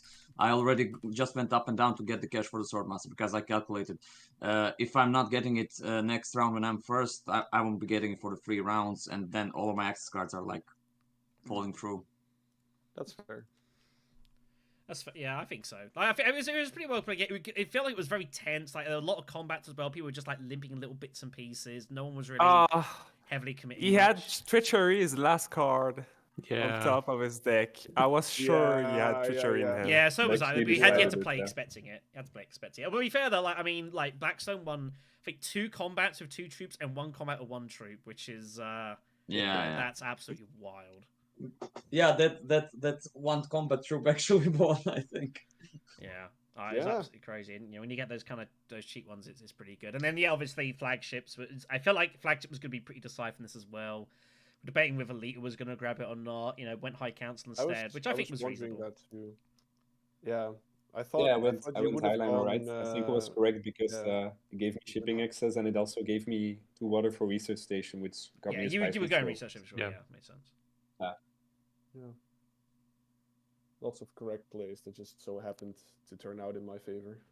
Yeah, it was definitely a very That's true. close game, definitely, and that was I think that was the main theme from chat as well. Like, it was pretty close. You had to wait for your chance to come, and it did. Like, Mathias was looking pretty good for a lot of it, but big last round. Defend the alliances again, like Dispatch and Envoy was just like that was the absolute that was a massive absolute card. Joker card, finding that to defend your alliance and still highline. That was enormous. You guys are on Twitch or where are you streaming? On Hidden Assets. On YouTube. Yeah, Yeah, on our on the YouTube channel. channel. Fair enough. You're live right now. Viewers. Yeah, so Oh my god, we're live. yeah, you've been live this whole You didn't I know time. you were embarrassed live? myself in front of the whole Doom community. Nah, man. No, you played really well. You were playing for first. That's all there was this game. So third, fourth doesn't matter. Yep, indeed. So congrats to BlackStone. Make sure to get in contact with CJ. We'll get your stuff over for you. It's obviously it's always awkward because this is like the game that no one wants to play. Like the losers final, if you will. But still get to play live and everything like that. It's always a good experience. And it was always big. It was worth a scrap. I'm glad we host these. I think they're nice ways to have more games live on the show. We don't do enough of these, truthfully, anyway. So Agreed. Yeah. Yeah, it was a fun game. Fun one. yeah, congrats And, everyone for your congrats for time at the everything. tournaments. Well done to Stone, and congrats for making it through, man. Runner-up winner. Yeah, thanks again for organizing. Good job, guys. Yeah, thank you, Black Shadow and CJ, for the tournament. Thanks for the Really, tournament, really guys. fun, really fun. All right then, take care of yourselves, kids. All right, bye bye. Congrats, too. Black. See you later. around. Thanks Congrats. for the game. GG.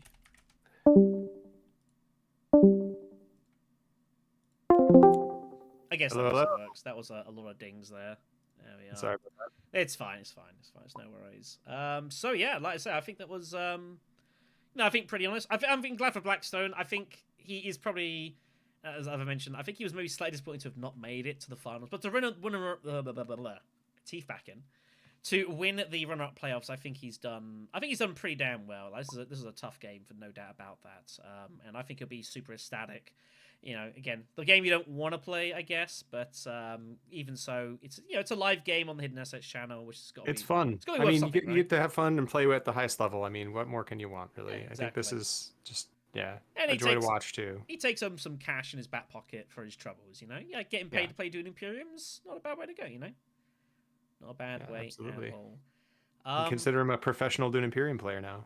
Good job, BlackStone. He's on his way. He's on his way. All right, then. I think that's going to largely do it for us here for the stream.